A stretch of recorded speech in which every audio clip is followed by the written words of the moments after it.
Good morning, everybody. Buenos días. Bon dia.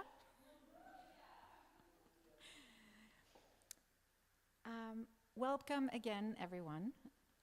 For those of you who were here yesterday, we hope you had an enjoyable and informative discussion of Latin American, US, and Spanish publishing. Today, we're going to focus on some of the issues that impact the publishing industry now more than ever, given today's rapidly changing world, moved and shaken by geopolitical shifts and technological advancements. Gender in publishing, politics and censorship in publishing, publishing independence, and artificial intelligence and accessibility. All of these affect our freedoms as publishers, as individuals, and readers, what we publish, how we publish, and to whom we publish. These issues remind us that our role as academic and independent publishers has become more vital than ever and extends far beyond our publication programs. As publishers, we carry a profound responsibility as we move forward in an ever-changing landscape. By remaining committed to the values of truth, humanity, accessibility, and collaboration, we can ensure that our work continues to empower individuals, support democratic ideals, and foster a more just, informed, and connected world. So I will present again my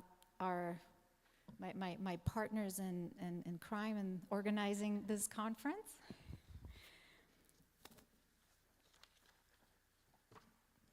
Nora Muniz, Alina Coleman, and Ohad Seltzer.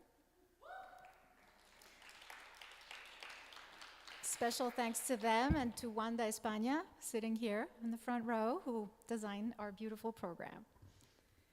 Nora is a doctoral candidate in the Department of Spanish and Portuguese at Princeton. Her work focuses on the figure of the reader, the publishing industry in Latin America, and contemporary Latin American literature written by women. She currently works as a fellow here at Princeton University Press and is a founding member of GESEI, a study group around independent publishing. In 2024, as I mentioned yesterday, she published her first novel, A Flor de Piel, with Dharma Books. This publisher is sitting in the back there, which I very much look forward to reading. Alina Coleman is a first-year PhD in Spanish and Portuguese from Evansville, Indiana.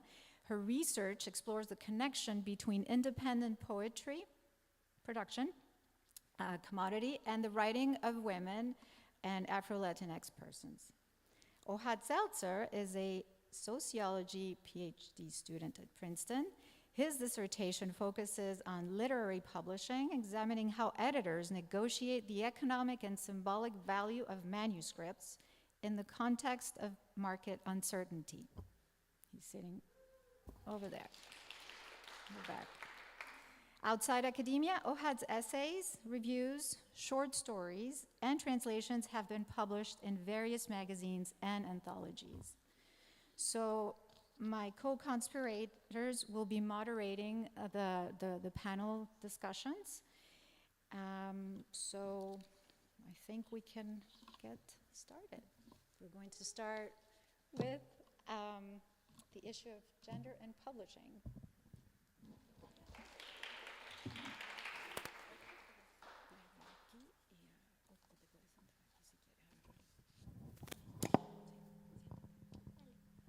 Hi everyone. So today's first panel is the gender issue in publishing, gaps and inequalities. And I will first start by introducing everyone in the panel. They have very long trajectories, so please bear with me.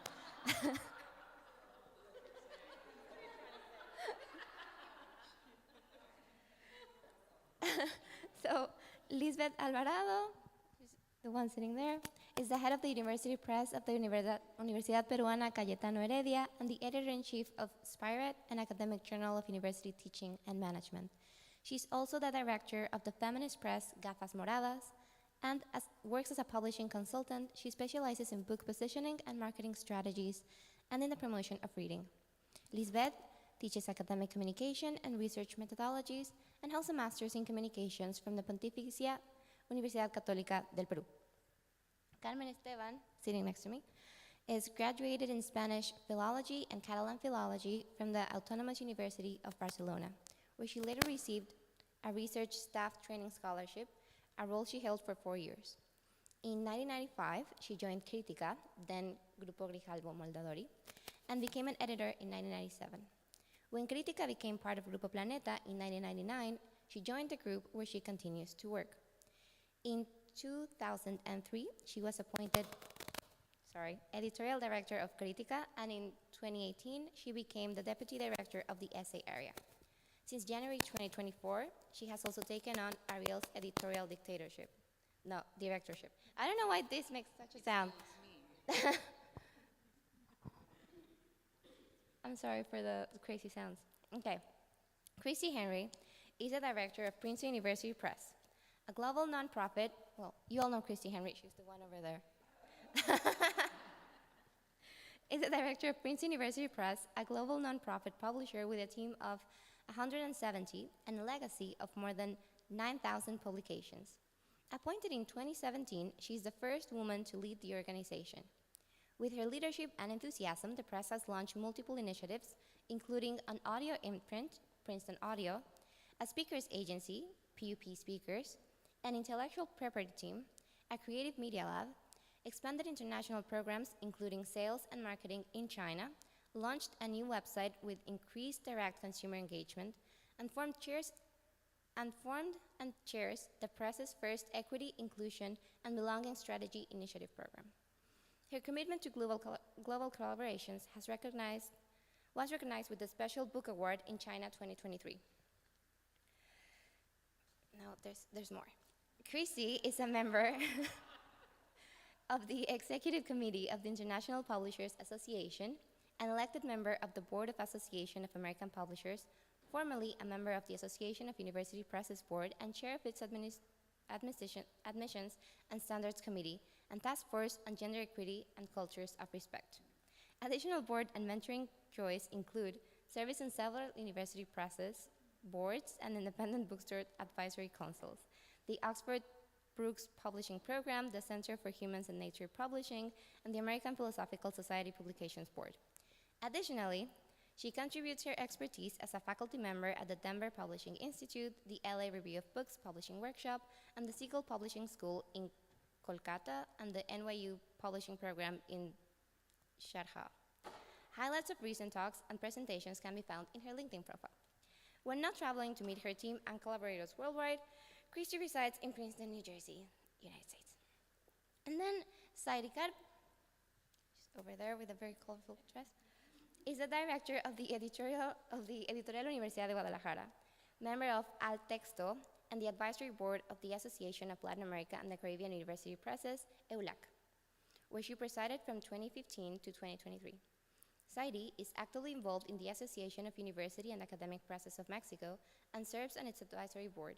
She is also a member of the organizing committee of the International Forum of University and Academic Presses held at the Guadalajara International Book Fair, and in 2018, she received the Rubén Bonifaz Nuño University Presses Award granted by the Universidad Nacional Autónoma de México. Thank you. Please. Thank you. So very happy to have you all. Thank you. I think given that we have such great profiles in this table, I want to start with an intense question, which is there are so many women in publishing, but there are not so many women directors in publishing. Why do you think that is, and how can we change that, and how has that affected your own composition of your publishing houses and your work? Can we start? I'll start. Can you hear? Is that okay coming through on the mic?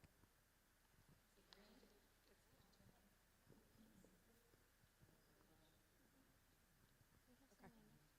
Yes, I'm getting a thumbs up back there. First of all, thank you so much for being here. for bringing your expertise and energy into this building, which I think is radiating energy throughout the world right now, and positively so.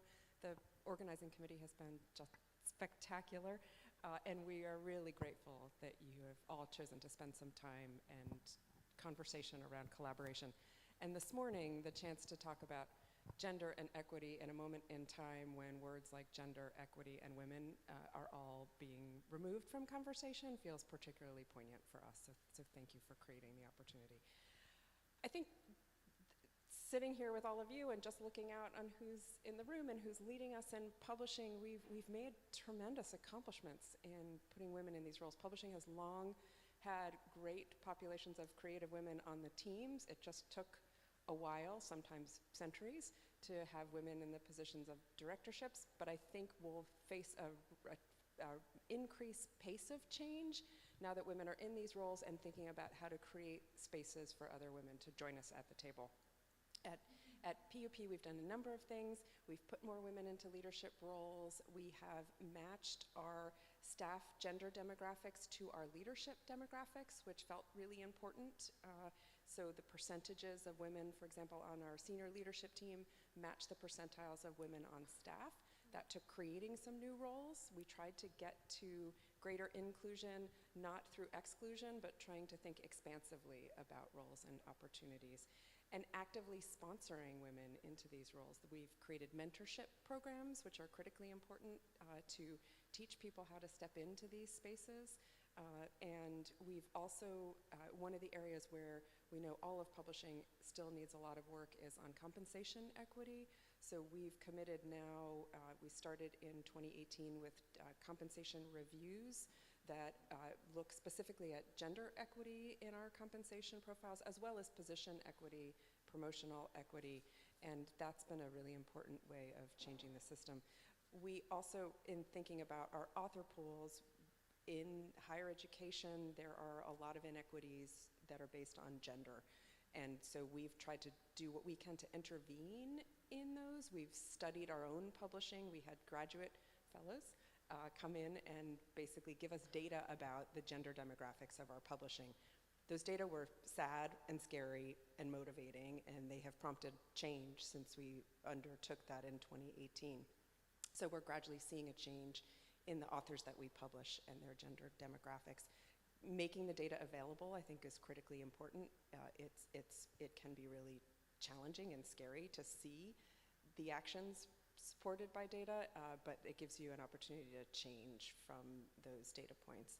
And then we also have global equity grants that support underrepresented authors of all demographics, and we try to give them just a little bit more support to make sure that they can move their projects and work forward in the world. That's enough, I think, for me. So, who would like to go next?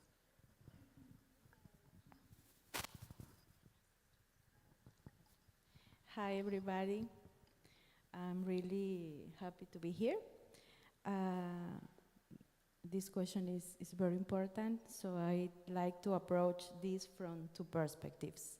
First, looking at the makeup of my team today, the reality is quite striking.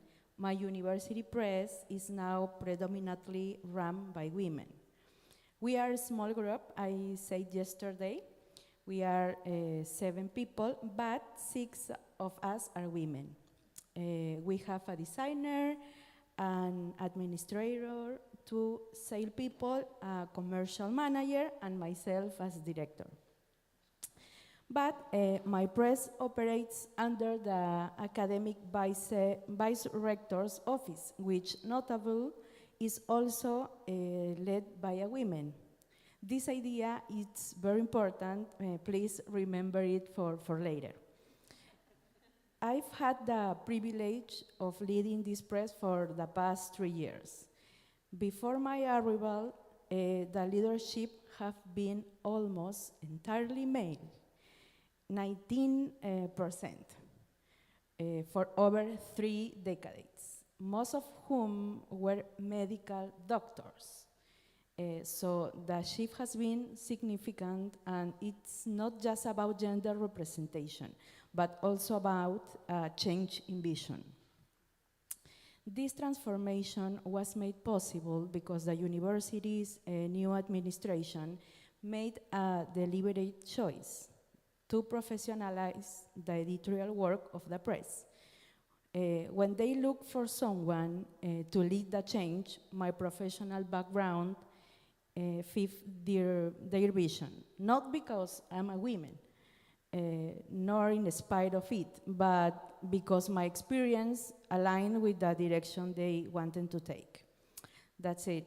I do believe that my perspective as a woman and the editorial vision I've brought with me has helped shape a more inclusive and supportive environment, especially for other women.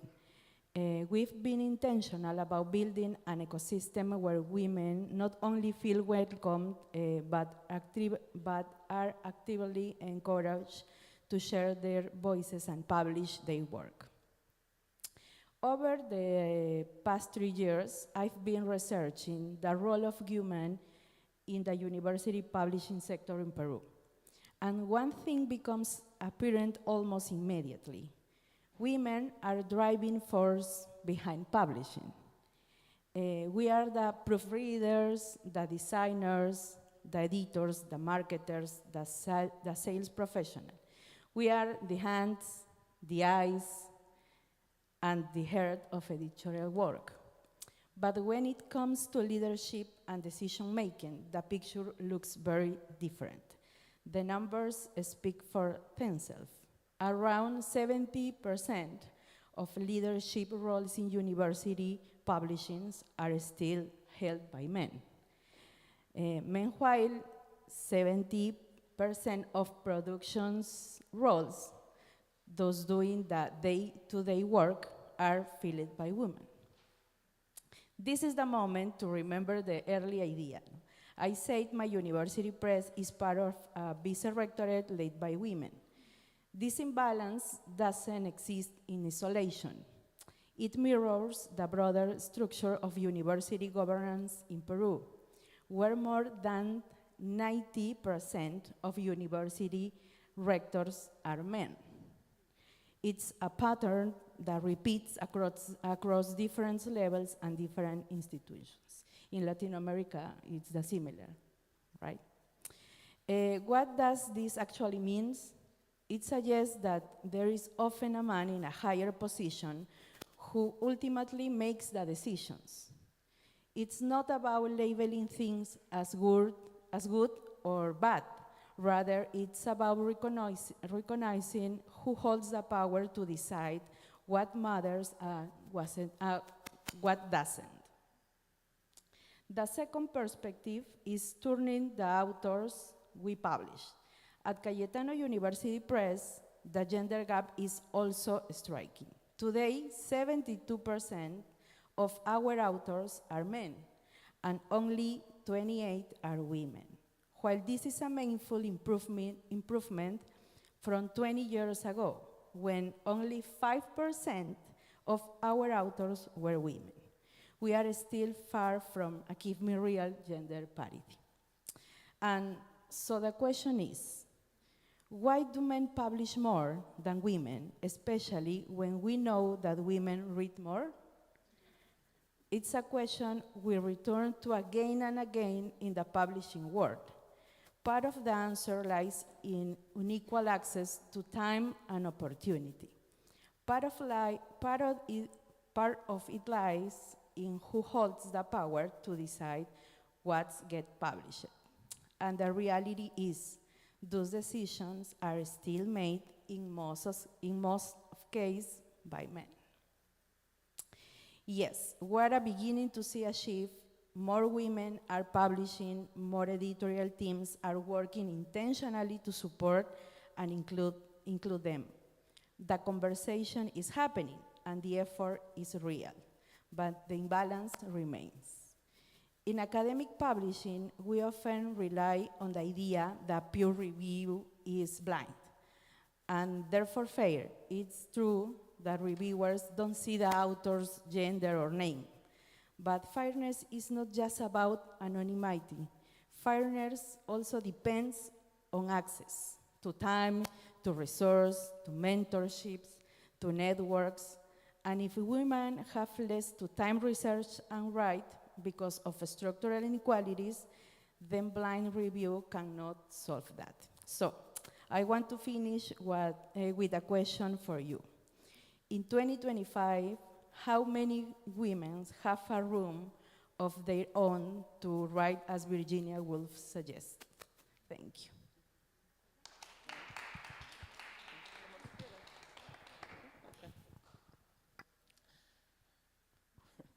Hello, and thank you very much for this invitation, Christy and Ines, and all the Brigitta and all the PUP team. Really, we are very glad to be here. I am very glad. Well, in our press, the composition of the press has changed in the last 10 years. I mean, 10 years ago, there were more men than women in the press, but from 10 years to now, that it's the press that we have, no? We have more women than men. Now we are 20 to 10, no? Before it was, I think, the opposite. And yes, we have been doing some changes. We fought for the same salary to have the same opportunities to do all those things. And I think now we have a very, very nice team that has more commitment with the press. And I think it's because of the women that are in the leadership places, no? I mean, the editorial chief or no, how do you say, the chief of editor? The designer, it's also a woman, the chief of designers. The chief of marketing is also a woman, and the administration is also a woman. Only sales still being within men's hands, no? But the other ones, really, I wonder why sales is mostly all the time men, and the other parts of the press, no. But I think in university presses in Mexico and Latin America, women have been for a very, very long time working in the university presses. And in many presses, there are a lot of women directing the presses. We did this censorship, and it's about 50-50. No? For example, in Mexico, there's a lot of women. I think there's more women, or Alejandra, what do you think?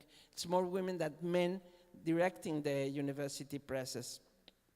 And also, when in the associations, I think there's a lot of presidents of the associations that are women. So I think we are doing this fight, and the things have changed in the last 20 years, and there is more women in directing the presses. But what I want to tell you is that, yes, I think we have made a change, and we have opened new windows in the press. We have made new collections, not only because opening the doors to women as authors, but also opening the door to other voices that were not heard before. No, for example, native language literature, or native language essays, or let me think, or women that really don't have a voice in other countries, and we are publishing those books of women that really don't exist. I mean, that they don't have even the right or the recognition of existence, no? But what I want to tell you is that, yes, most of the deans of the universities in Mexico and Latin America are men. And we are living a new situation in the University of Guadalajara. But before I tell you that, about 1 year ago, because this year we are going to celebrate the 100 years of the university, I met some of the women that are in higher places in the university, and I told them, let's make a dialogue between all the women in the university. I mean, it's not only the press, it's the whole university. We need to talk about women what are we doing? No, we don't know each other. Because, for example, when somebody asks for a man who somebody that has to talk about whatever you imagine, medicine or whatever, there's always even the women who are saying, there's this man you can talk to, or invite this one. And we don't know, and there's a lot of women in the universities, more than 50% of the population, and nobody is telling, there is this woman who is specialized in whatever, chairs, no? And you can invite her to talk about chairs, not only the same people that are men. No? So we started to talk about that, and we said, let's have a dialogue. Let's put all the women in the university in a dialogue. But we couldn't do it. I mean, we invite a lot of women that were in the special higher places, and they were saying, but what are we going to do? How are we going to do it? And I didn't want to say we're going to do the things this way, because I wanted everybody to have to be commitment, to have a commitment to start a dialogue, not me telling them this is the recipe and we have to do this recipe. So we have a lot of talks, and we didn't find out how to make this dialogue. But it was very important, because in the end, it results that we have a new dean. She took, how do you say, possession last Thursday, just this week, no? The 1st of April. And she was saying, what does that mean, a leadership, a woman leadership? What does this mean that I am going to be the first woman dean in 100 years of the university? What does that mean? And because she was saying, everybody thinks that I have a magic stick, no? That a woman is going to take place now as a dean, and everything will change. Suddenly, everything's going to change, and I don't have that power. What I'm going to do? No, what I'm going to do with many things. I mean, everybody's asking me to make changes, and yes, I want to make a change, but I mean, we have this situation for 100 years, and suddenly, no, I am here, no, as a new dean in the university, the first woman, and all the dreams, all the, no, whatever, it's on me, no? So what are we going to do? And I think we really need to talk about it. I mean, we really need to talk, what does that mean? I mean, she can't change the world alone. We have to help her. We have to be with her. And of course, some of the men are like, oh, she's talking about gender again. She wants to make equity in the, how do you say, consejo? No. The board, no, the university board, but not the board, I mean, where everybody is in there.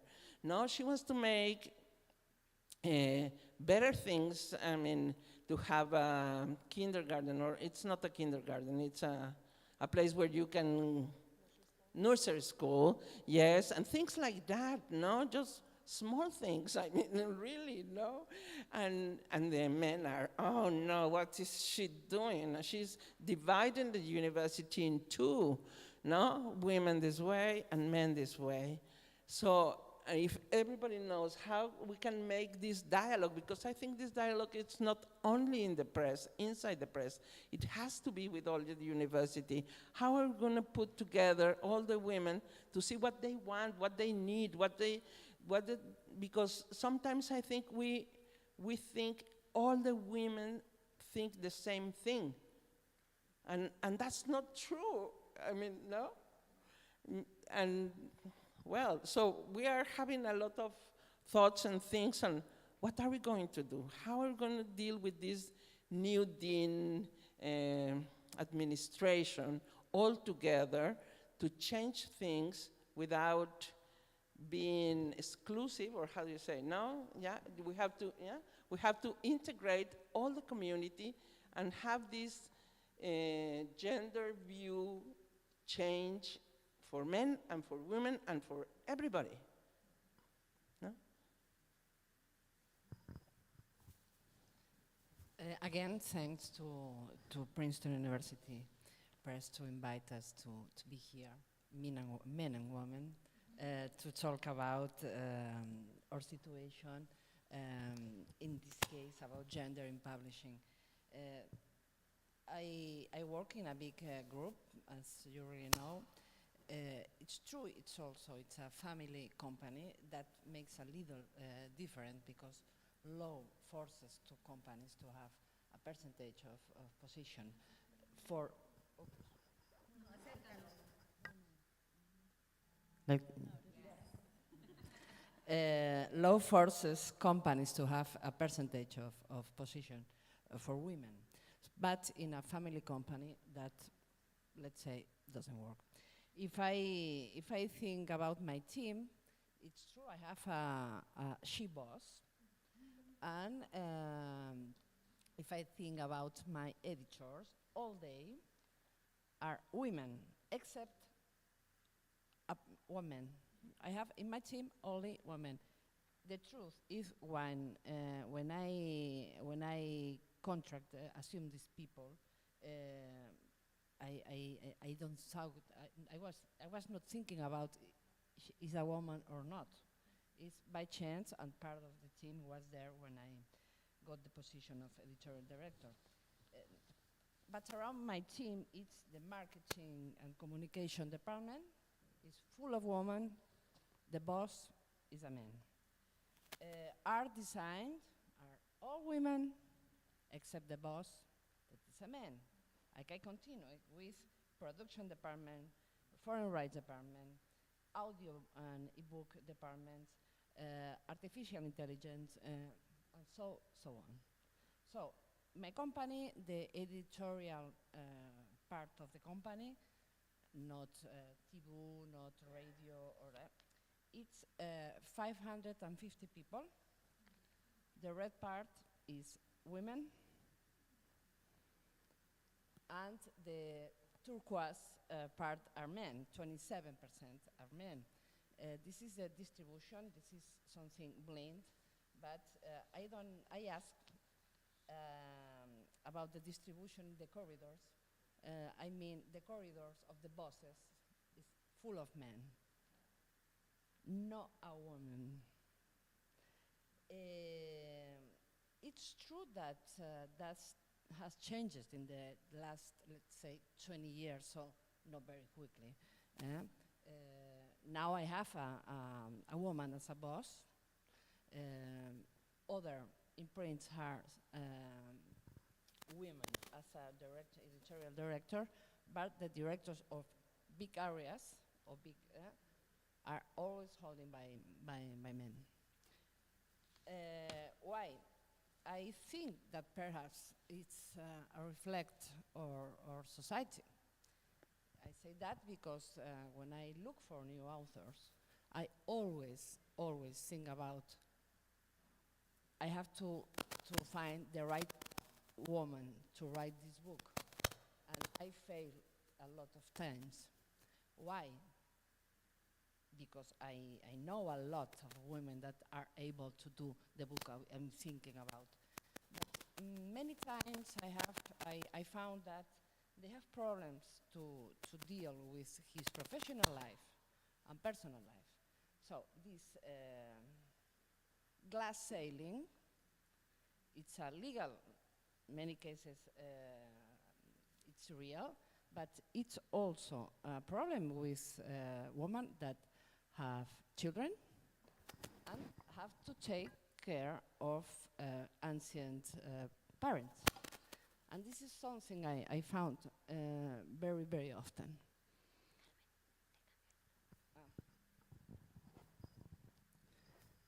Better now? I don't know. Perhaps it's me. Not use it to talk with the microphone. So it's true that this is a conversation that we have always between women. Have you seen this man has the new position? Why not a woman? You never talk about that with a man, only without us, and we see that this glass ceiling, it's every day. We are living every day with that. But for me, it's interesting also to think about we are a reflect of the society. I tell you that for me, the real glass ceiling is not only the law, it's the fact that women take care of children, take care of parents.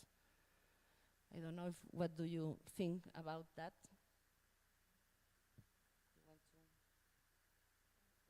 I'm open.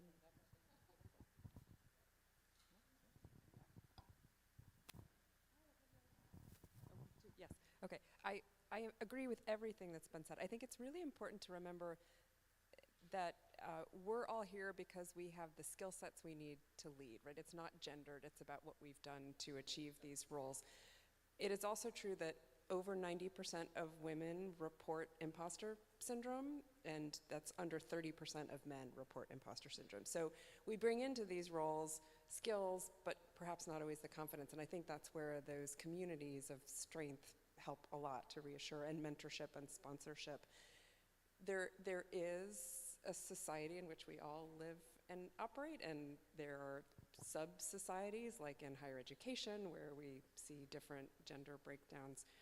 But I think that's where we as leaders can figure out what structures do we need to intervene and perhaps make up for where society is lacking. So we've done things like create different leave programs for parents to take more time when they need it, to have the flexibility of staff being able to choose where they work because that might give them more time to caregive in the mornings before the work hours start. So when we can think most expansively in these roles about what would we have needed earlier on in our careers. I think early on in my career I had to pretend I didn't have children.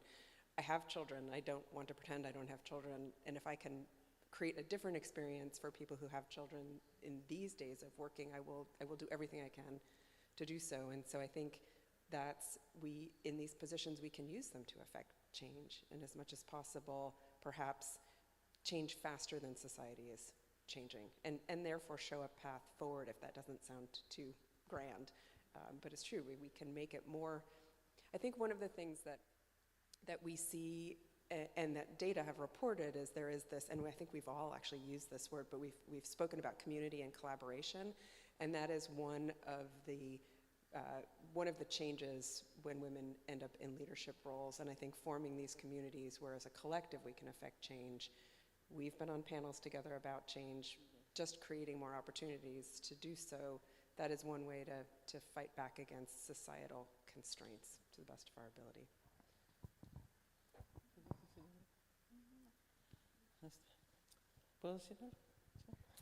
Well, I have been thinking, and I have been very worried. We, in the university, as I told you, we have been working a lot in these gender issues.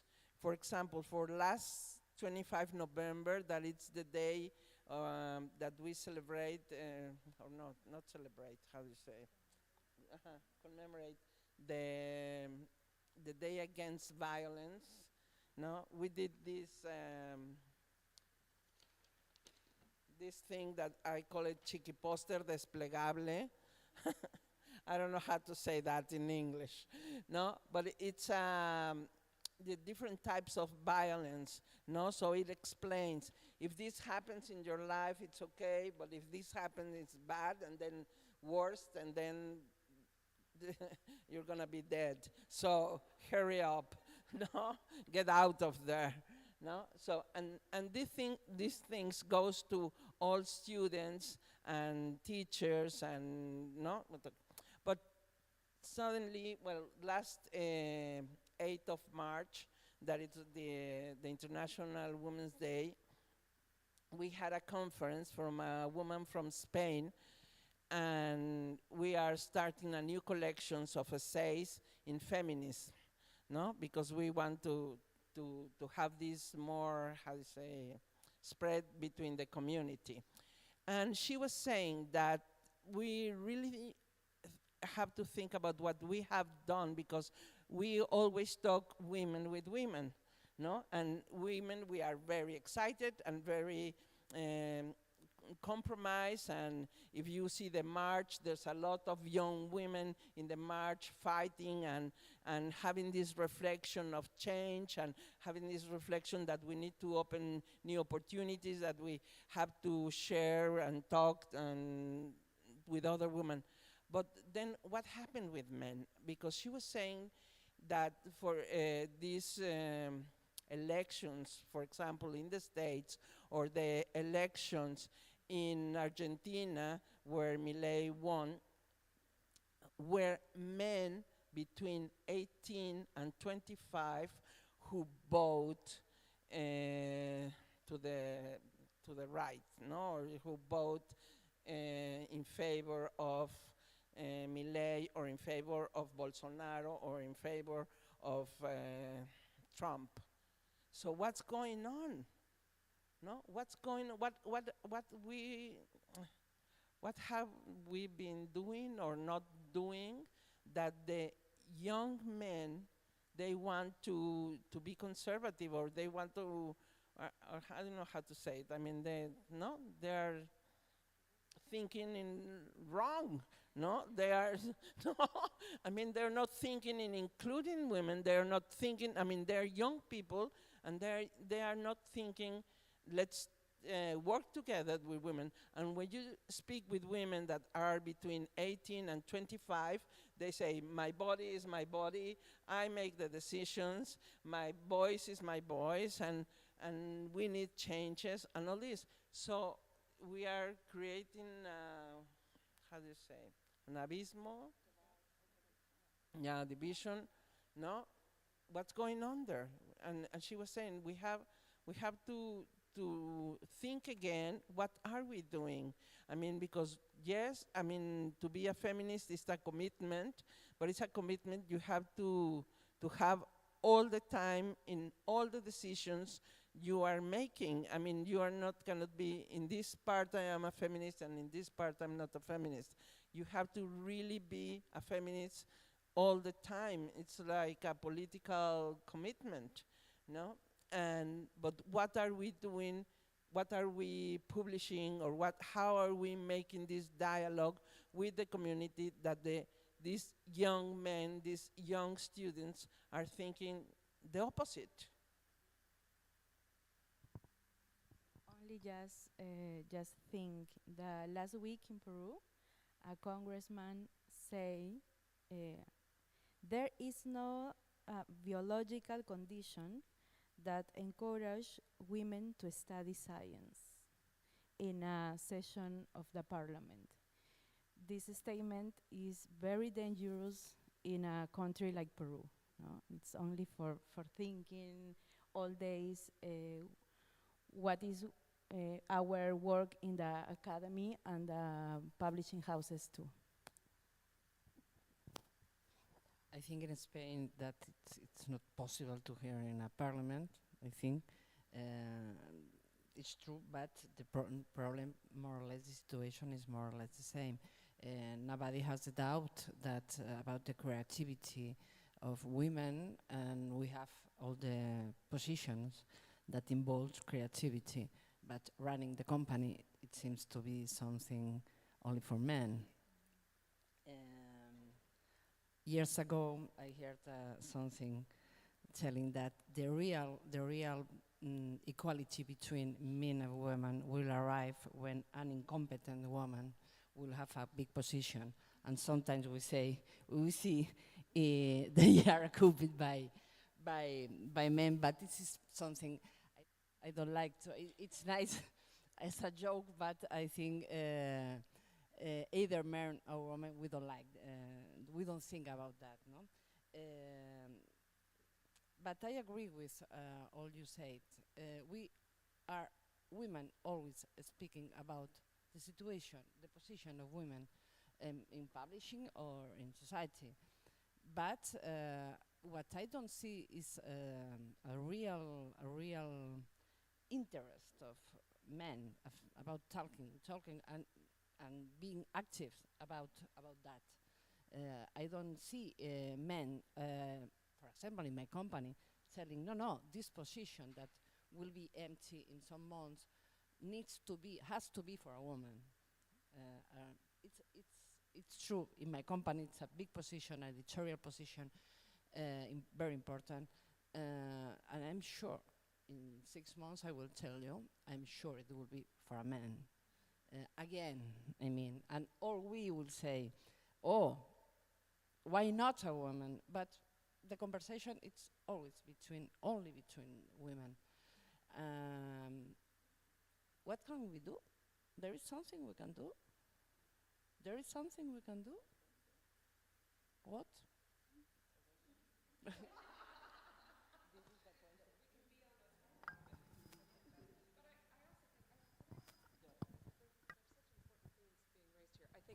I think the whole key is to try to come at it in an inclusionary way for everybody and not exclusionary, right? And so Saidu, you spoke about the men. That's been an acute problem in the US since the election.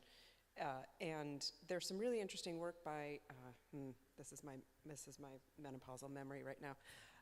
Richard Reeves, a researcher at Brookings who has studied the alienation of young men and a marginalization, and there's a real crisis around young men right now. I don't excuse the t-shirts that say, your body, my choice. I think those are despicable and should not be worn by anyone. But I think there is a world of feminism that excludes men, and I think there is a world of being where genders are all at the table, and so the hiring committees are focusing on skills and not protecting a role for a man or a woman. It's really thinking about how do we think about the skills needed for a particular position, how do we create opportunities. But I think those opportunities come far more from allyship than they do from some of the alienation that is being created, intentionally or not, but the way it's being experienced is causing a crisis for young men as much as it is causing a crisis for women in these positions. And so we have to find some way to bring everybody into conversation that doesn't feel threatening, that we're taking something away, we're just enhancing the experience that we can all share.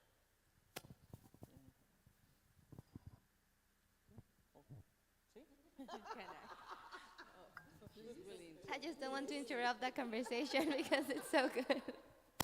I wanted to open the floor for any questions that you might have, and then move on from there. Jeff?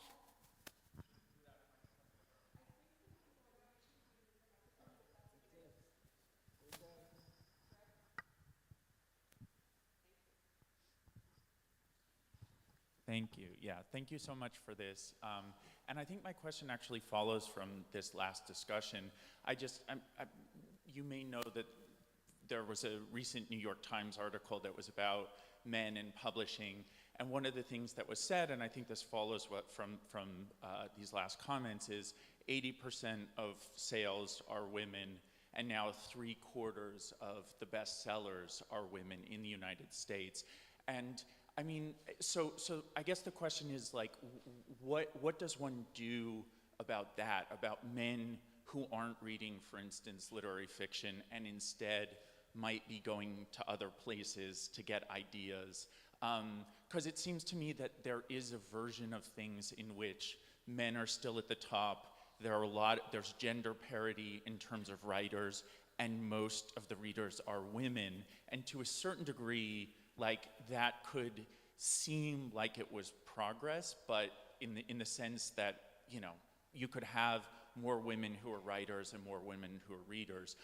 But I think there is a question there about men simply not reading. So I'm wondering if that's something that you see, like, kind of how you see that issue, and then also if you think that it's different maybe in the United States from other places in Latin America and Spain.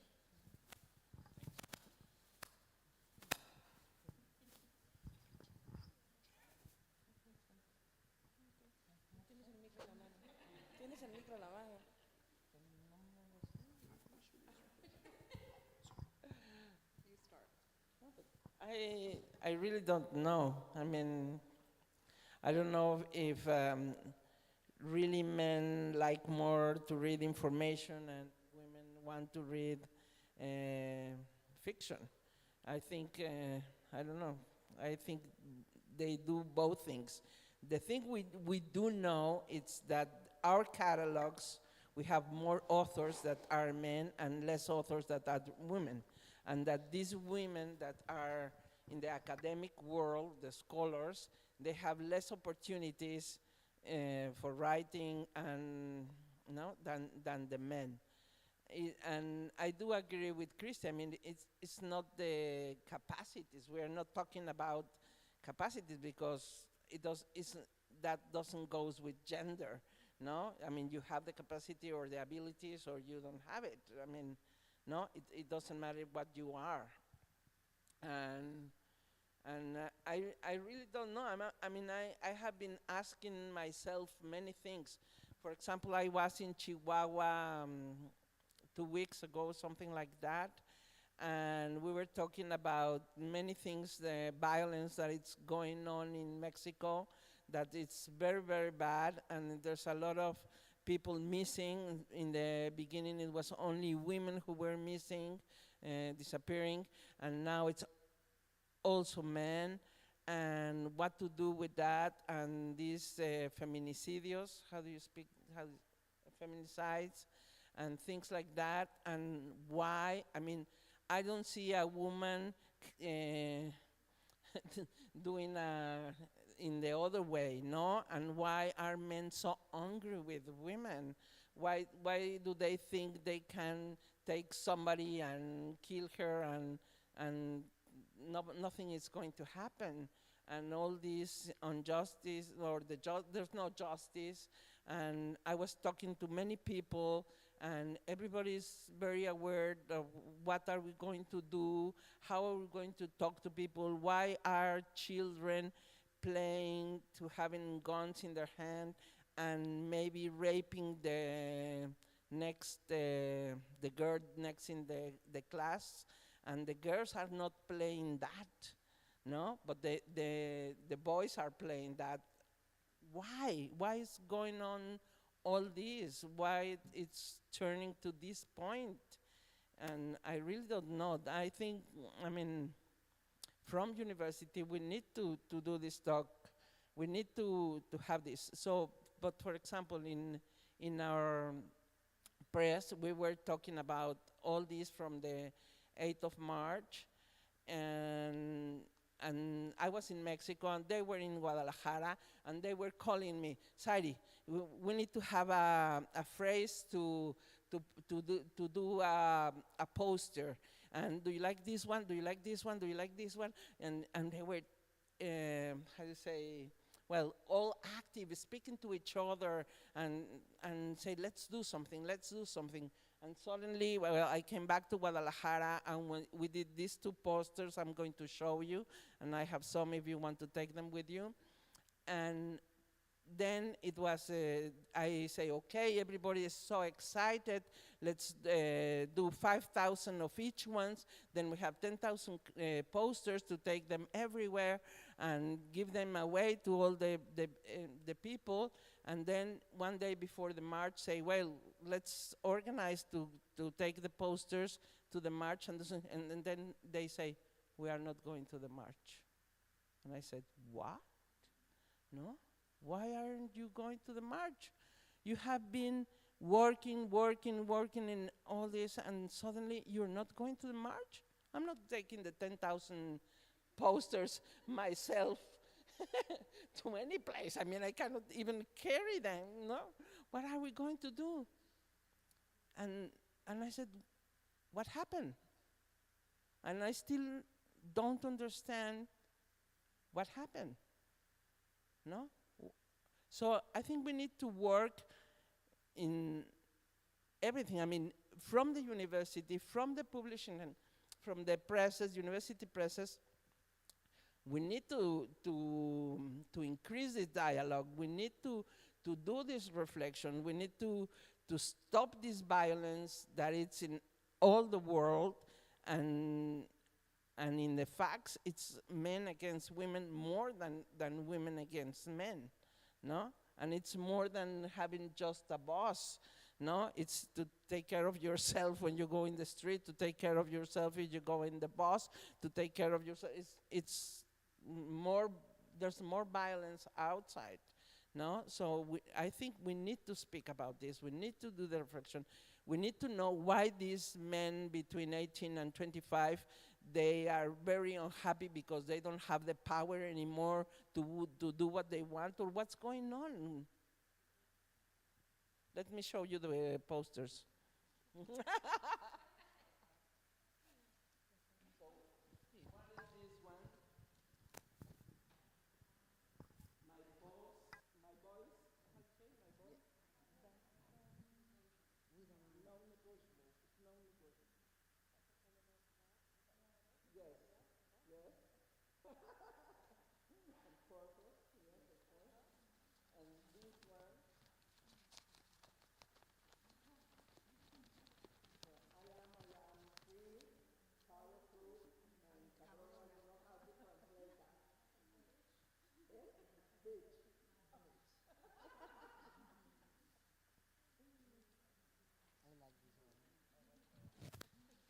I only answering your question from Europe.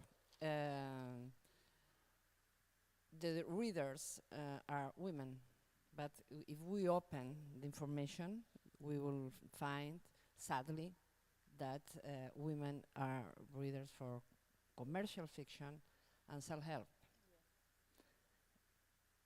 It's like this. If I publish a book, for example, I tried last year, women in old ancient Rome or ancient Greece, I won't sell the book because men are not interested in this kind of book. When I see men, yes, a few, but only a few. So, as a publisher, I'm trying to do books that are omnicomprehensive. I mean, a history of men or women, because I know if I publish a book only about women, I won't sell it. Because I'm stubborn, I try to, but I know very clearly I won't say this kind of books. Why? I think we have also to think about self-help is for everybody, it's for men and women, but about readers in Spain, mainly for commercial fiction, are women, and who reads are women.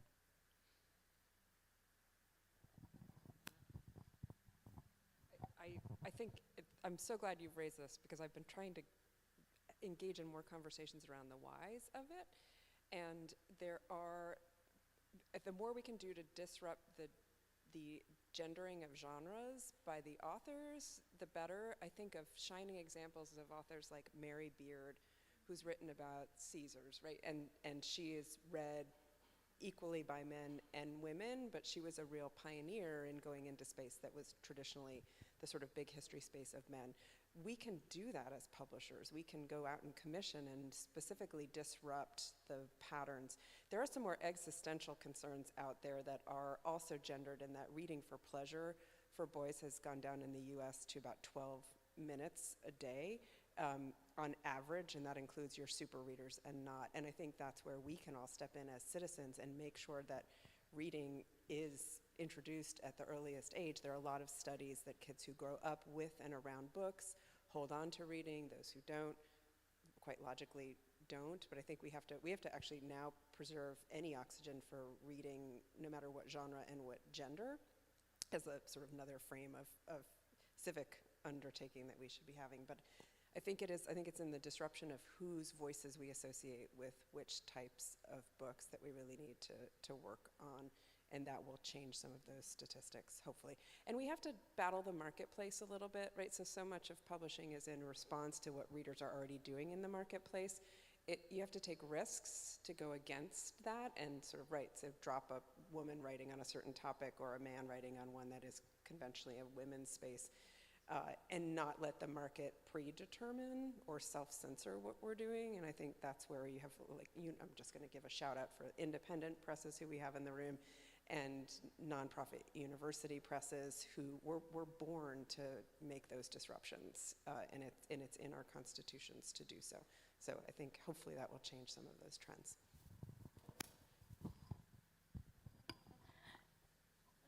Well, I will speak in Spanish, but en pandemia hice un estudio sobre el tiempo que tenían las mujeres para leer. During the pandemic, I made a study about how much time women have to read. Y lo que descubrí fue que en Perú, lo hice solo en Lima, y lo que descubrí fue que las mujeres que trabajan tienen tiempo para leer en los buses cuando van a trabajar. And what I found, particularly in Lima, Peru, was that women that work only have time to read during the bus or the commute when they go to work. Y en el análisis cualitativo, lo que reportó el análisis fue súper interesante porque lo que decían muchas es que en el bus no pueden leer cosas académicas y cosas muy profundas, sino algo mucho más ligero. Y quizá por ahí. And what the analysis showed was that women recognized that in the bus and during the commute, they could not read academic or very deep readings because they were in the bus. So. Y eso pues te da como resultado la lectura de ficción o autoayuda, ¿no? Entonces, no estoy diciendo que sean resultados definitivos, pero es una idea de qué es lo que más leen las mujeres en su tiempo libre. And that because they couldn't read very deep academic work, they veered into fiction and self-help. So this is sort of like an analysis of why they're reading that and during what time and in what context.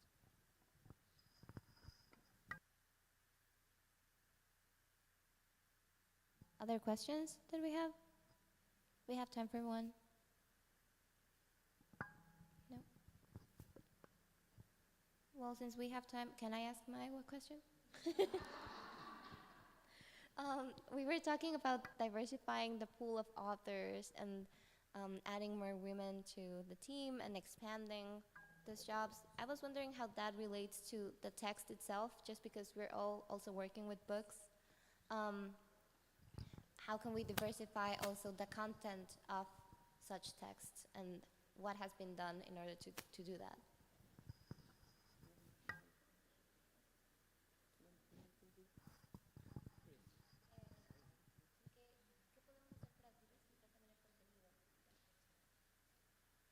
¿Pero el contenido porque son mujeres o son hombres?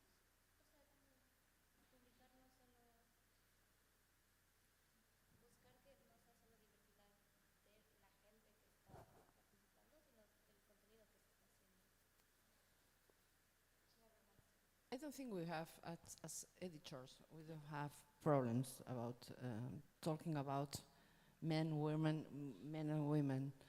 The problem is who will write, who will read the books. I told before, I tried to publish books about history of women, of history, of the role of women in ancient Greece or so on. And men are not interested in, and only a few women read upmarket nonfiction or academics nonfiction. We can do. I think our world only reflects society. It's the same, I'm sure, with TV programs or films or. We are a little representation, a little part of the society we live in, and it's difficult. I'm for telling something a little different, but I'm worried about what I heard about the very young boys that think again they have. They are more better than women, than have a feeling of possession about women, and especially worried because the little girls agree. This is the society we're living, where I hope the society we are not going through, but I'm very worried. So we are speaking, we can speak about publishing, but publishing it's only a representation, a part of the society. This may be more unique to nonfiction publishing or higher education academic publishing, but one of the places that we see real disparities is in the references and citations. And there was a great article published about a decade ago by Ed Young, the science journalist, about how much extra time it takes to cite women researchers when you're writing in science. And he kept track over a year, and it did. It added hours, but he, as a science journalist, determined that he had to invest that time to make sure that his citations were more inclusive. And that's where I think we can, and we actually ask it in our peer review questions, has an author been responsible to the real representation of the literature? And that's not just by gender, that's by global, right? So we can get out of sort of a northern hegemony. Really, I think that's where we can affect the greatest change in nonfiction and those kind of genres where you have citations that bring in bodies of literature that can either be expansive and inclusive or can be quite exclusionary.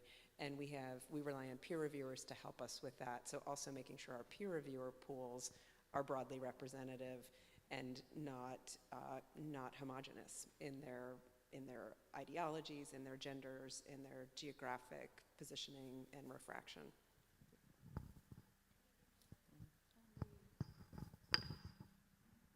In my case, in my university, I identified leaders in all the disciplines, and women or men, and they invited other women to publish.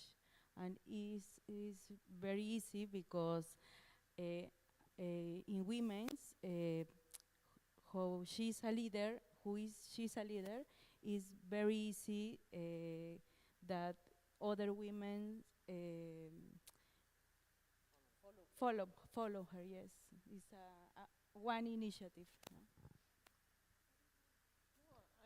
I do agree. I think that's a very good idea. I mean, we can ask to have the citation. We can ask with the peer review.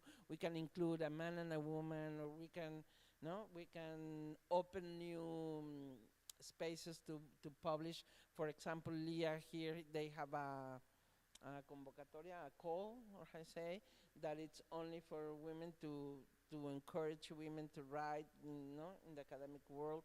I think we can do some of the things. Of course, can happen what Carmen is saying, that nobody wants, or they have they are in another world. But I think we can open some spaces, and some discussions, and bring them in, But of course, we have to sell our books. I mean, it's not only to publish whatever we have in our mind, we can make some experiments and can be fine, but we also have to think, like Carmen was saying, who's going to read the books and what's going to happen, because it's money also there,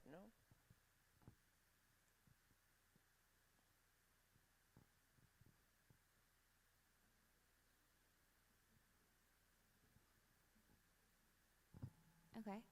If there's no other questions, then please join me in thanking all of our panelists. And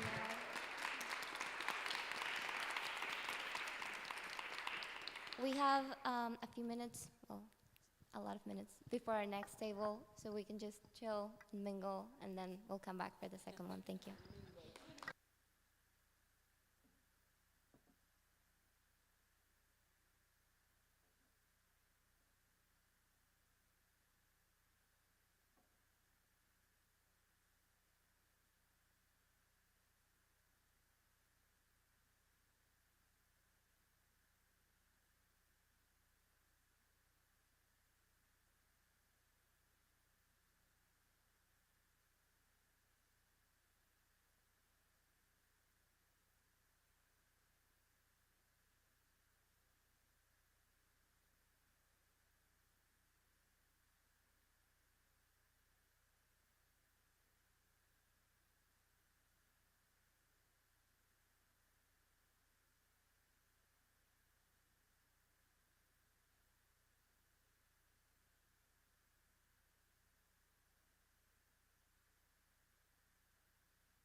Hello, everybody.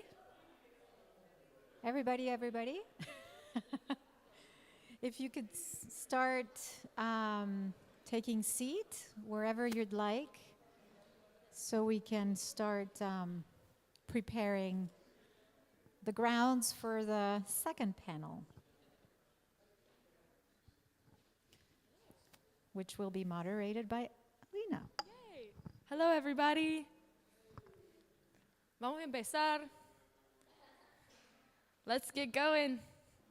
Vamos, vamos. Vamos, mis amores. Let's go. Okay. I don't know if you knew this, but I was a school teacher for a while. That's kind of the vibe that I'm giving right now.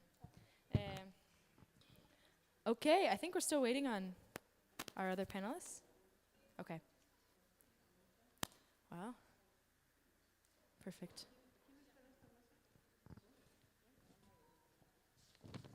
Y Edgar, por favor, como quieran. Sí. Yo me paro, está bien. Yeah. Okay. We're going to do a little creative furniture rearrangement. Perfect. Okay. Hello, everybody. Feeling okay? Doing okay? Enjoying the sun? Perfect. Well, I'm Alina. I'm really excited to be moderating this panel today on a really important topic. Today, our topic is artificial intelligence and accessibility. As technology evolves at a rapid pace, both artificial intelligence and accessibility are having profound impacts on how books are created, distributed, and consumed. Discussing these two transformative forces provides for an exciting and timely conversation which are currently shaping the publishing industry. Our panelists today come from a variety of backgrounds and will start by sharing with us their levels of engagement, approach, and stance on artificial intelligence. We will then talk about making books accessible in the 21st century.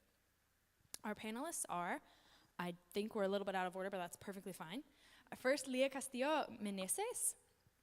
She is the president of the Association of Latin American and Caribbean University Presses. She is a business administrator with graduate studies in marketing and sales, and since 2007 has been coordinating the marketing and sales areas at editorial UPC, editorial UPC of the Universidad Peruana de Ciencias Aplicadas. Lía is the founder and president of the first 2 terms of the Association of University Presses and Research and Documentation Centers of Peru, EU Peru. Kathy Felgar is Publishing Operations Director at Princeton University Press. Her team includes editorial production, manufacturing, global print on demand, ebooks, and metadata. She previously worked at Macmillan, Columbia University Press, HarperCollins, and Cambridge University Press.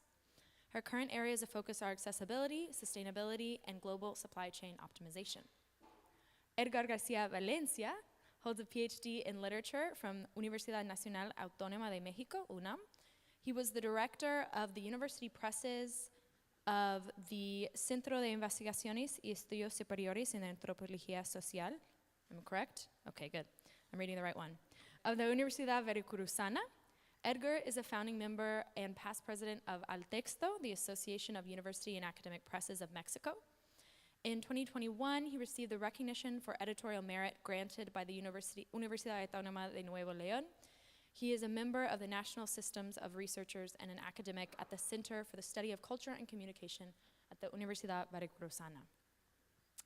Alejandra González Barranco is director of Ediciones Tecnológico de Monterrey, a member of the board of directors of Al Texto, also the Association of University and Academic Presses of Mexico, and ULAC, the Association of University and Academic Presses of Latin America and the Caribbean.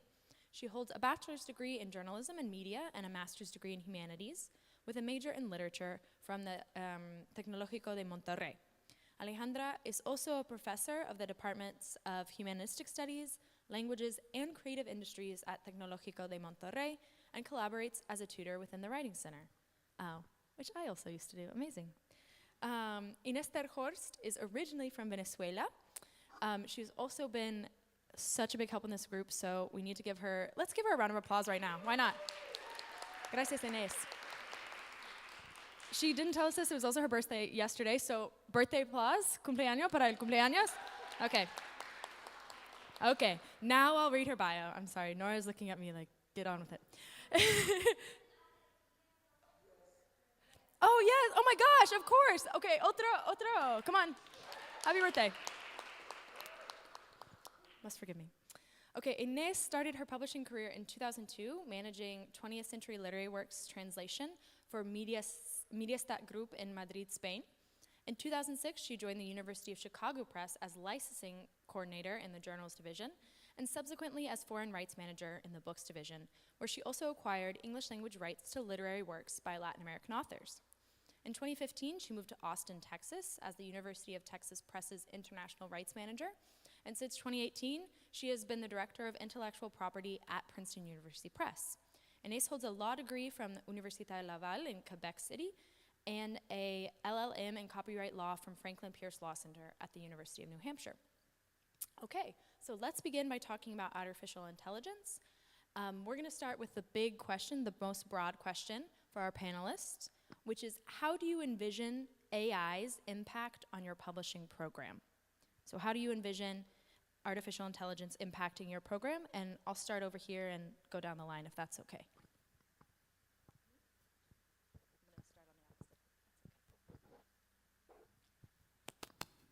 Okay. I'm go further because I think the artificial intelligence are winning the publishing agenda of accessibility. At least in Mexico, accessibility, we have a law. We are away from 80 days to be forced to the European Accessibility Act. There's an act, it's a law, and we have 10 workshops in AI and 1 workshop in accessibility, for example, in Mexico. So in my eyes, I think that the AI is winning the publishing agenda over accessibility, and but it's necessary, but we could go slowly to understand what is happening. But we have the rush to AI right now.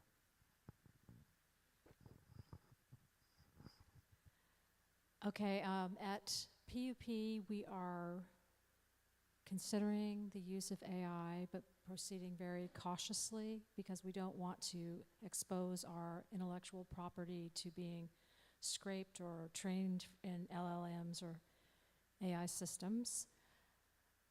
I do think a lot about ways that AI could help the production process.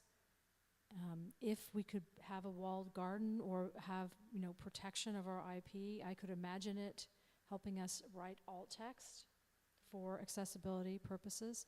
I could imagine it helping structure references. I could even imagine it helping us set print runs, because you can feed in a vast amount of data and have it draw parallels that a human being can't necessarily see. I could also imagine it being of great help to rights departments when wanting to promote content for books for translated editions, to provide our licensees with translation samples in any language we want to promote our content in translation. Also translating our rights guides to reach as many, to amplify the promotion of our content in translation. And also accounting software systems, and anybody from PUP who would like to ask any question about PUP. We don't hold all the answers to our publishing program. New employees that can find out anything they want. So,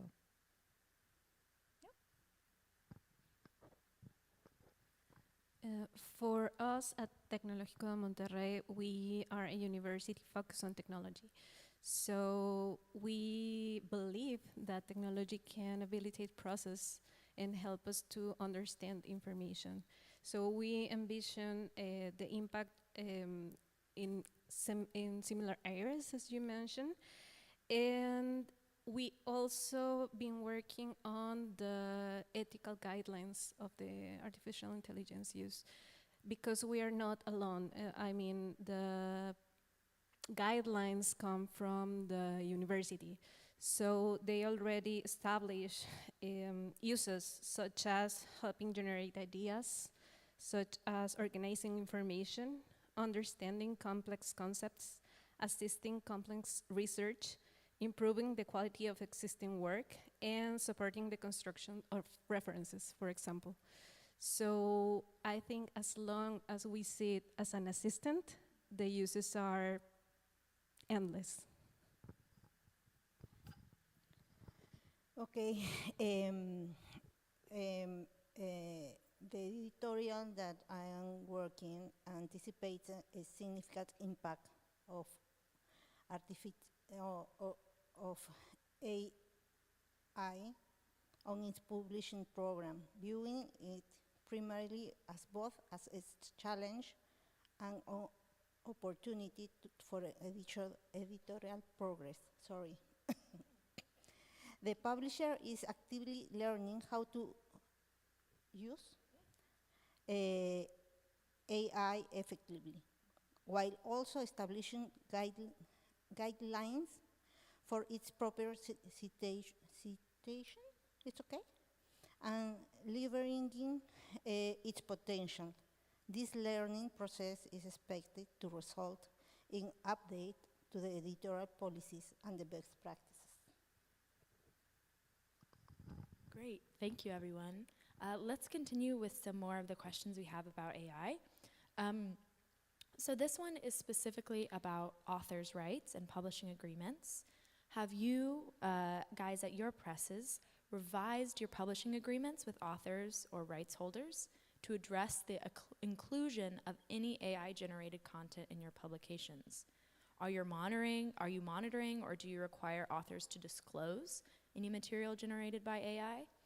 So how have your publishing agreements changed with your authors?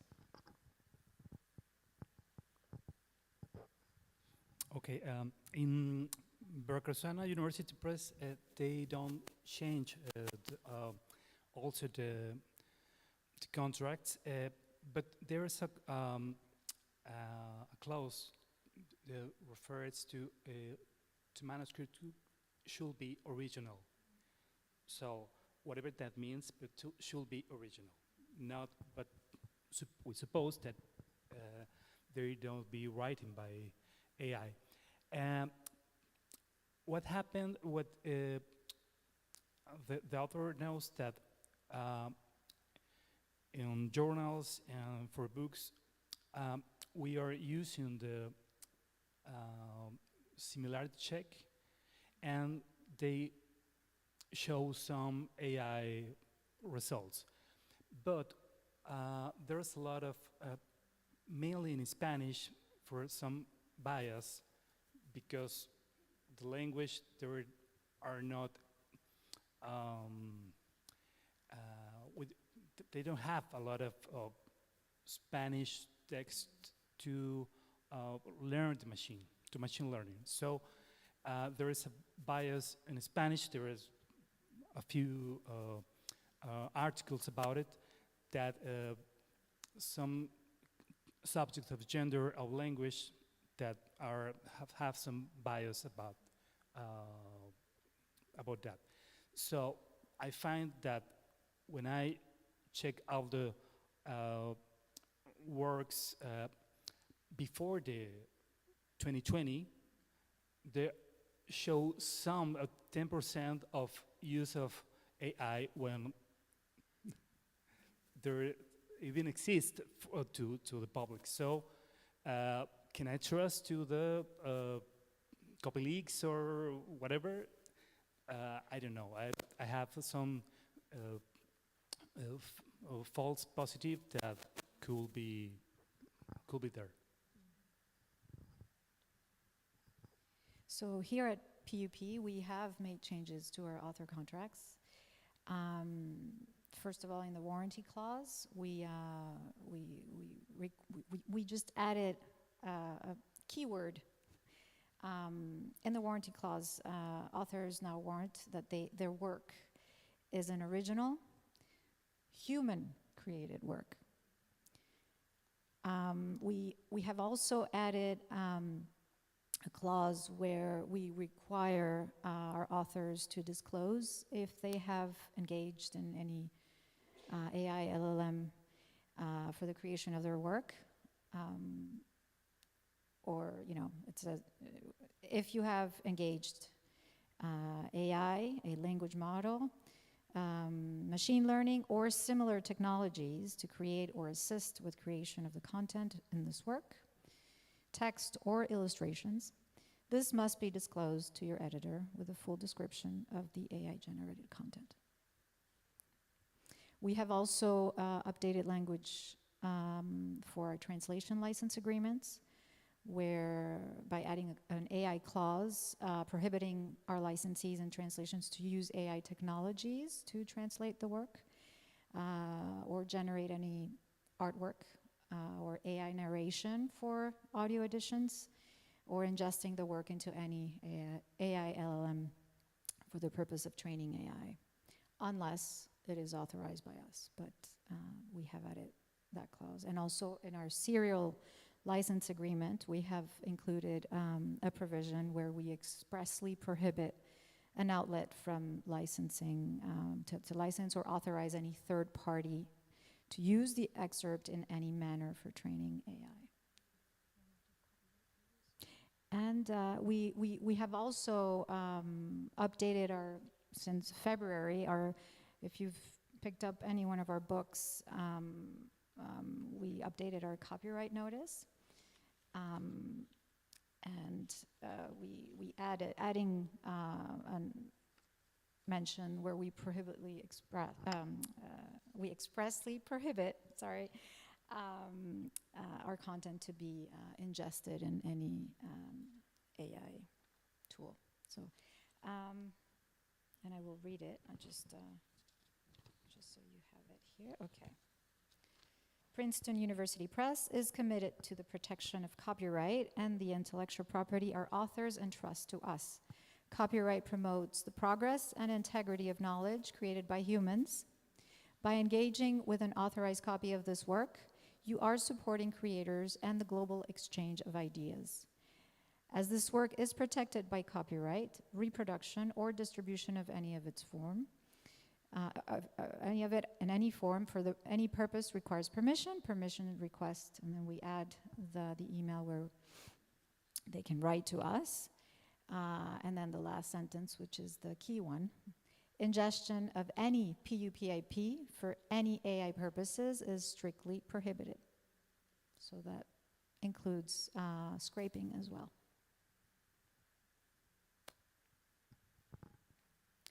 Well, for us, the agreement hasn't changed itself, but the agreement said that a book should be original.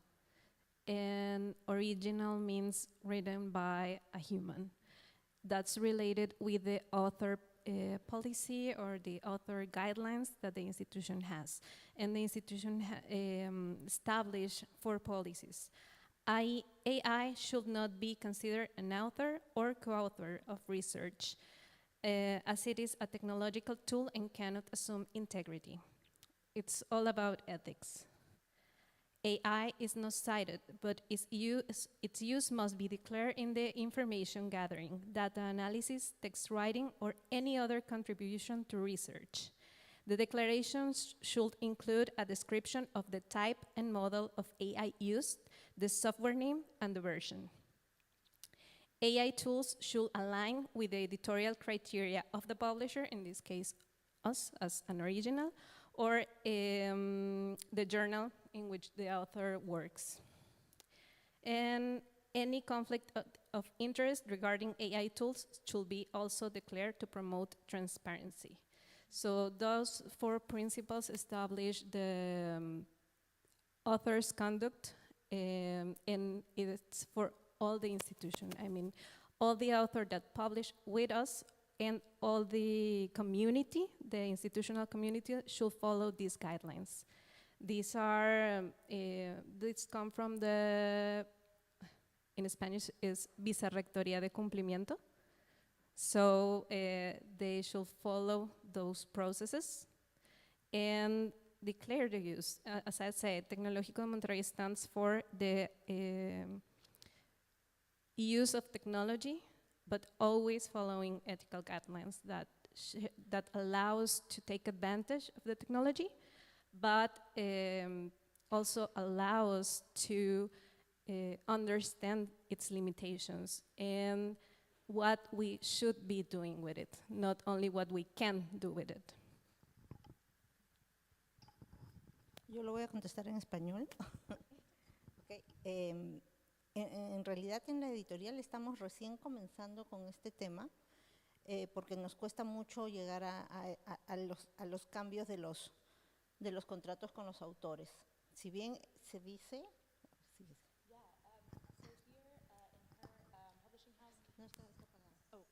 Perfect. Okay, I had it off. And she's saying that we're just starting to think about AI, and we have not yet changed the contracts. Sí, y en cuanto a supervisar lo que los autores revelen, nosotros recién estamos entrando en una capacitación, usamos mucho Turnitin, y pero estamos viendo las herramientas de inteligencia artificial que este programa tiene. Again, we're just starting out changing our programming guidelines. And what was the last part? I missed the last part. I'm sorry. Okay, yeah, we're starting to learn the tools such as Turnitin, which I think Edgar also mentioned. And just last week, we had the first training on this software. Okay, perfect, thank you. Okay, so now we're going to move on to talking about at the regional level. So are there any actions taken at your regional level through institutional associations to raise collective voices against AI? So what's happening in the broader picture? Thank you. Regional, not against AI, as a tool, many of us in Mexico and Latin America, the university presses are using metadata management that is called CIME. This is a tool that they work with that to build regional catalogs. So the tool or the metadata management are using ChatGPT as an app to summarize and make the metadata for BISAC and TIMA and DOE support, and even to that information, that metadata information could be used to make a press release or some about social media like Facebook or Instagram, to try to help to the publishers to make that communicate that the new releases.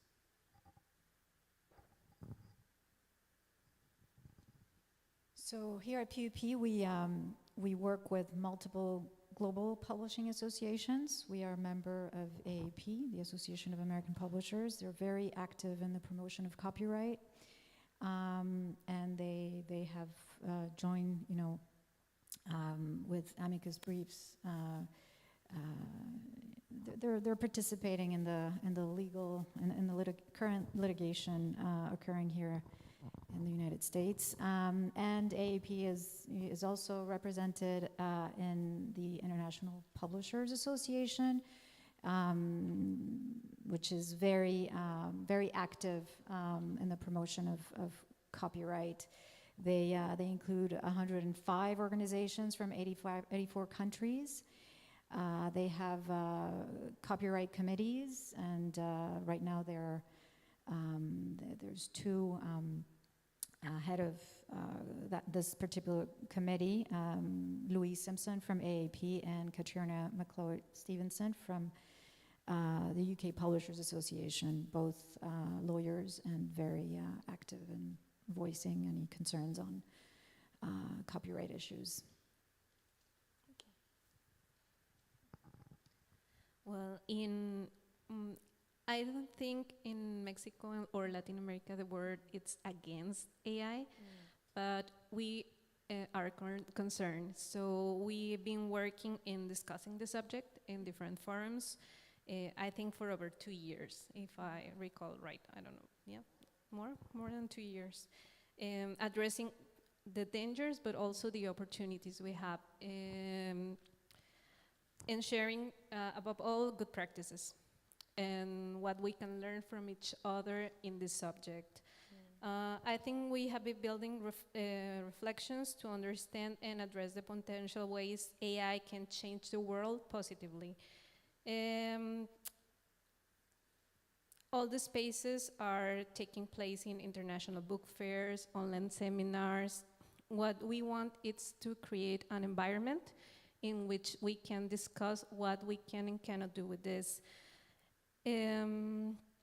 Also, the Cámara Nacional de la Industria Editorial Mexicana have been working on seminars, and I think the highlight of the last seminar was exactly to use in the legal page the declaration that we do not allow to use our material for machine learning. And I think that's one of the critical subjects to address, or one of our many concerns. But on the other side, we have to see the Mexican context, for example, in which many universities are publishing in open access. So you can't say to machine learning process, you cannot use open access. So it's hard, but the important thing is that we are discussing and we are talking about it.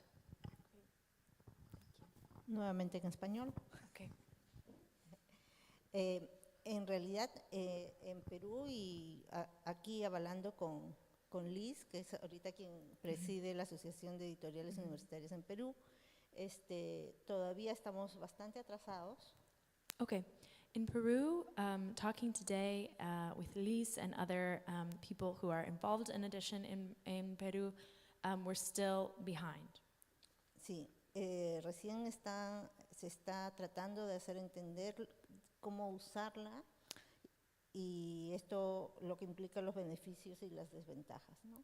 We're still trying to make ourselves, help ourselves understand how to use it, the advantages and the disadvantages. Sí, se están discutiendo políticas para implementar, y es por eso que nos estamos tratando de organizar capacitaciones masivas en ferias o en algún evento en especial.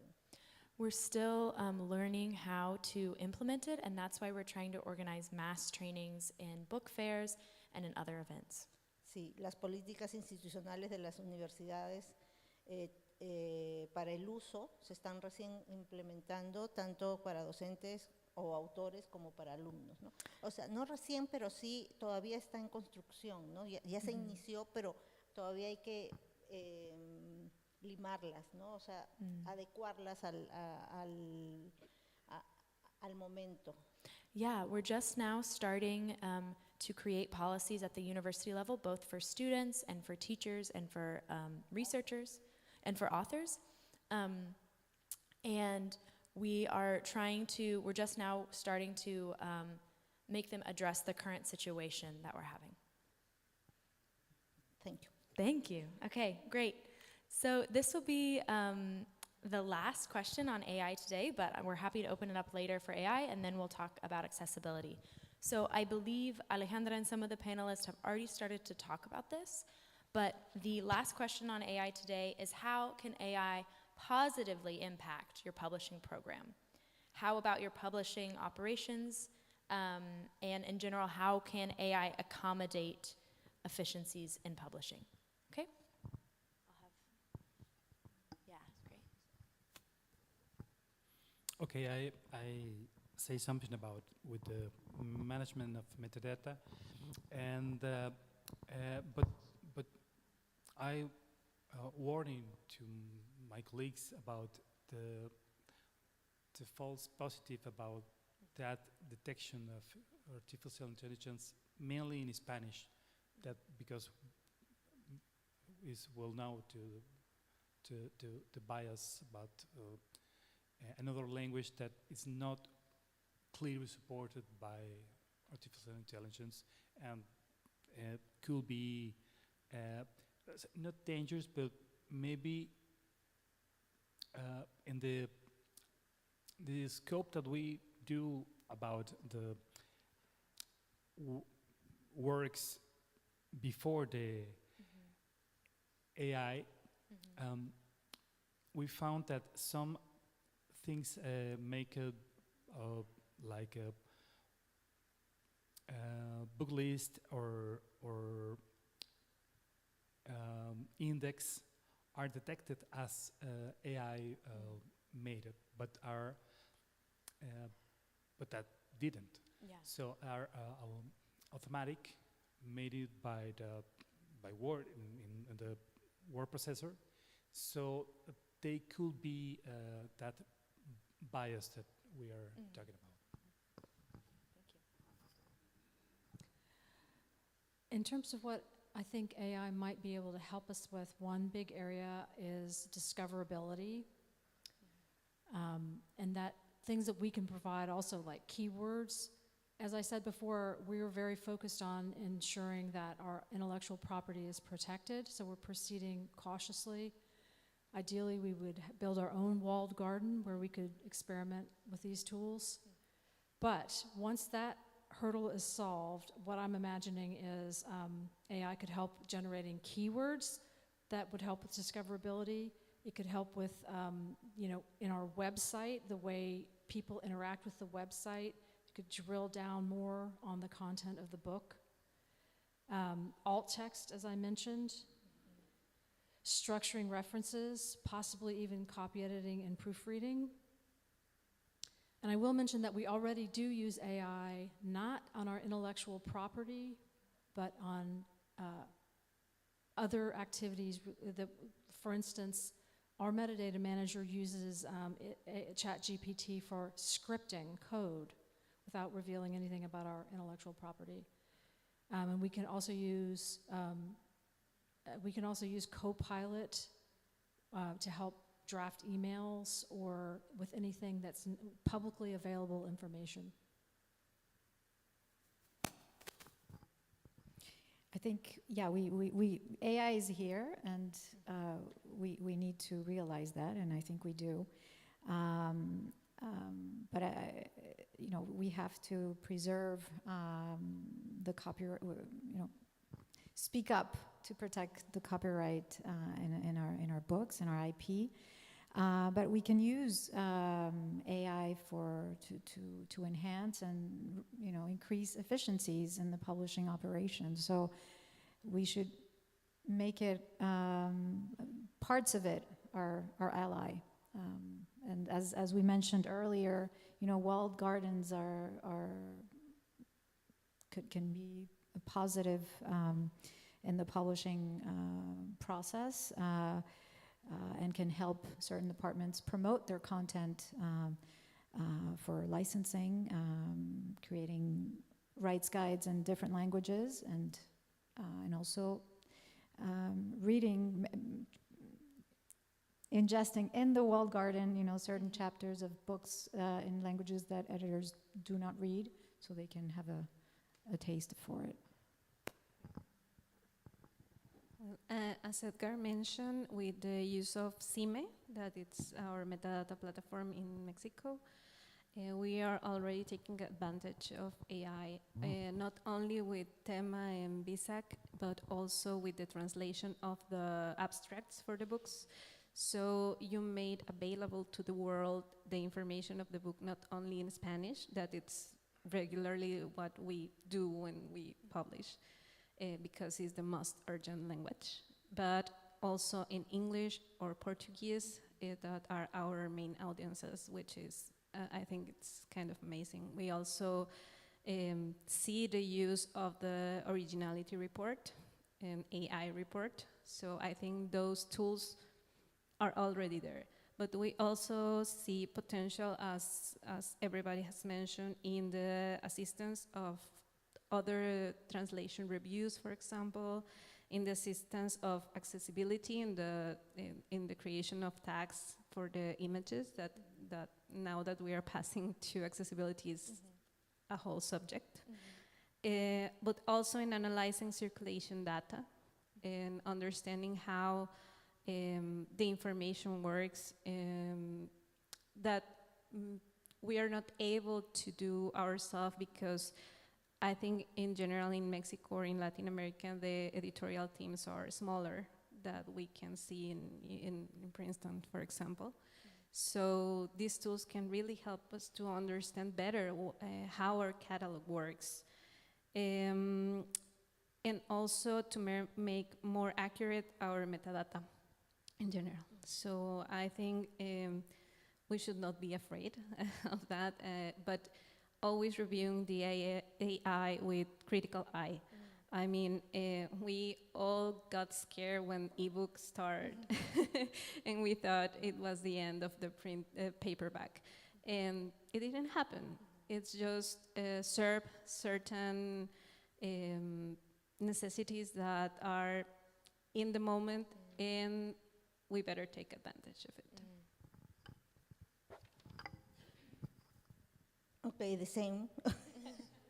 But only to say that we see AI as a tool with a potential to improve the efficiency and quality of our publications or our publishing operation, but recognize the importance of addressing an ethical and adaptive challenge posed in the implementation.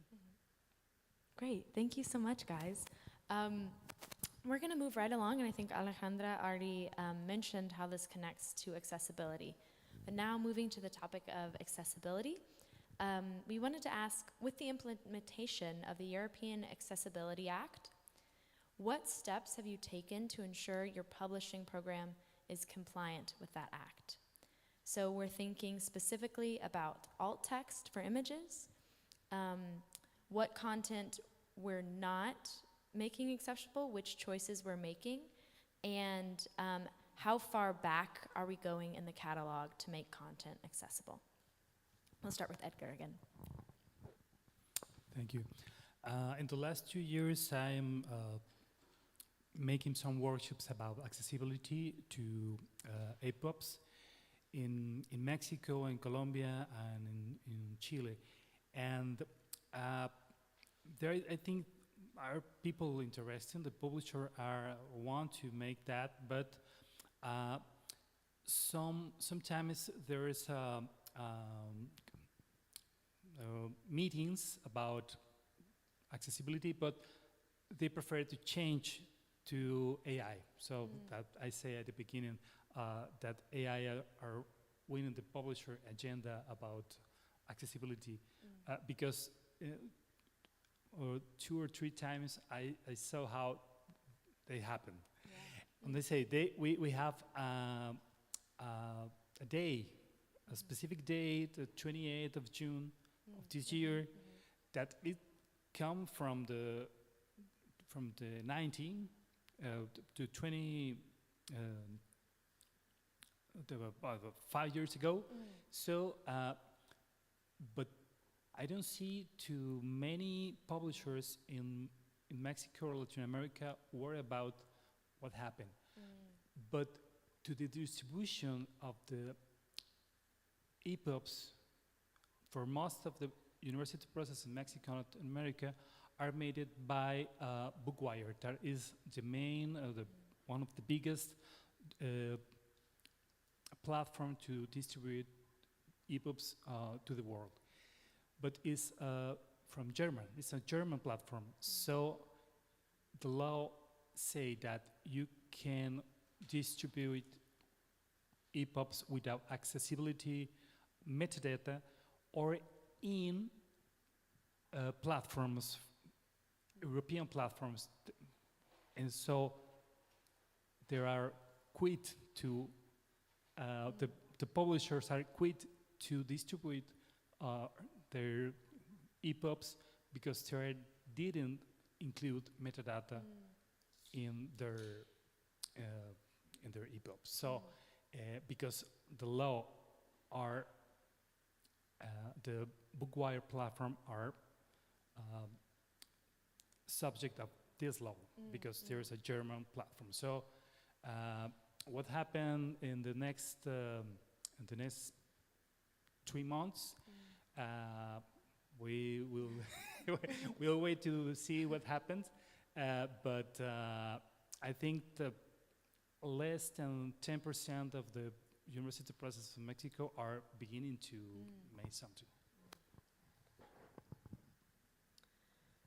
So at Princeton University Press, we started an accessibility working group around 18 to 24 months ago. And there's 3 subgroups within that. One is about the actual content.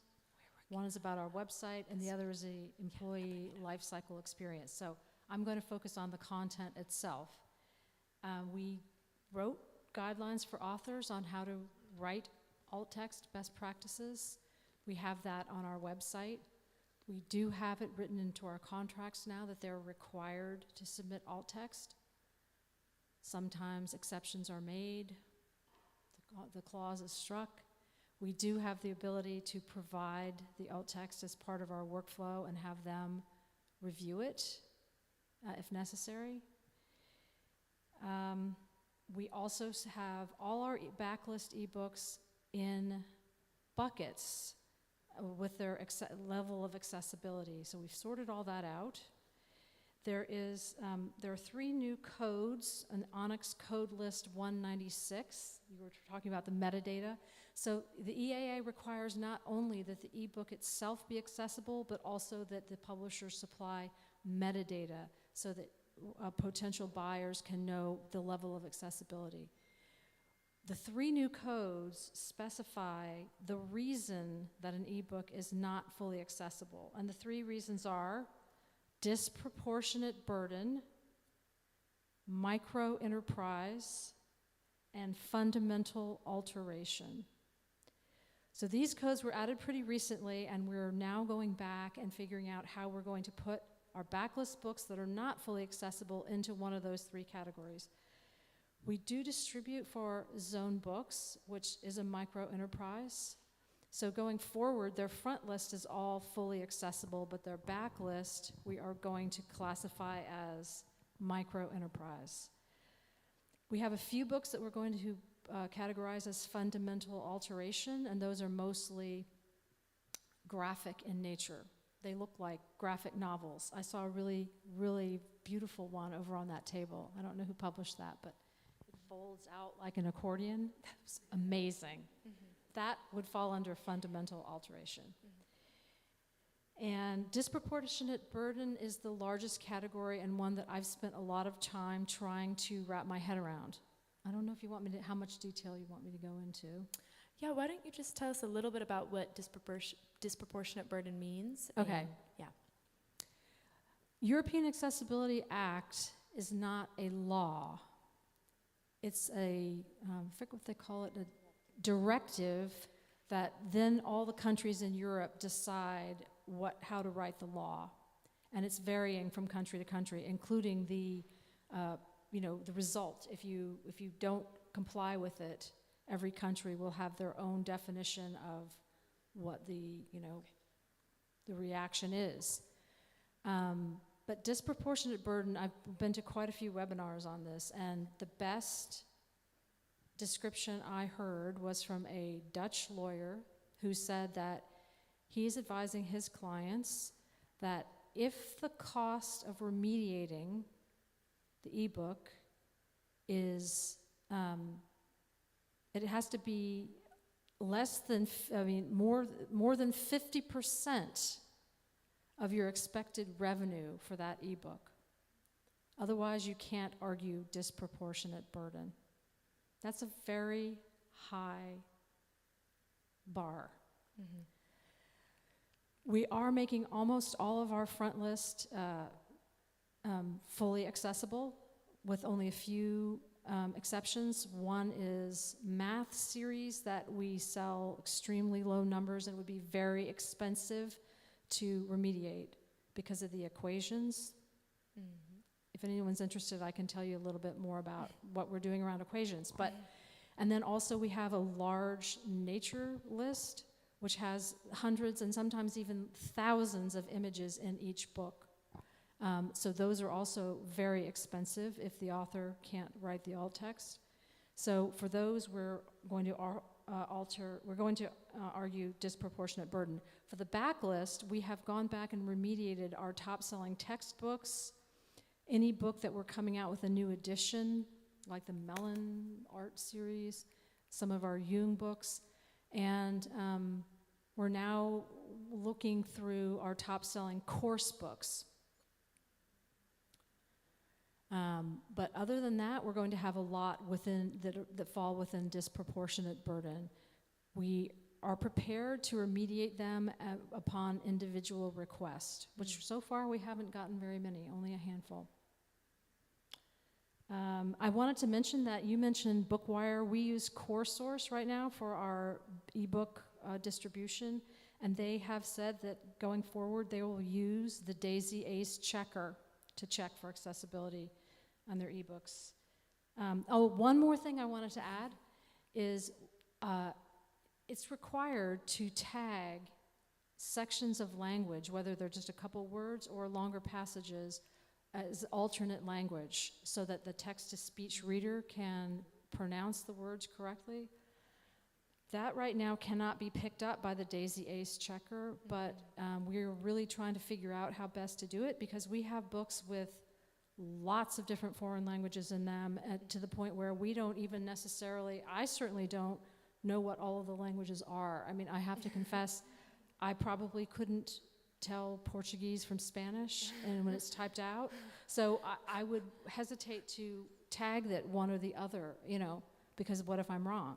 So we're talking about how do we get the copy editors to do it? Can the typesetter do it? Like, how are we going to manage that? Did I describe it all? Great. No, thank you. We'll continue. I think after this question, we'll probably give it up to questions, so we'll finish up.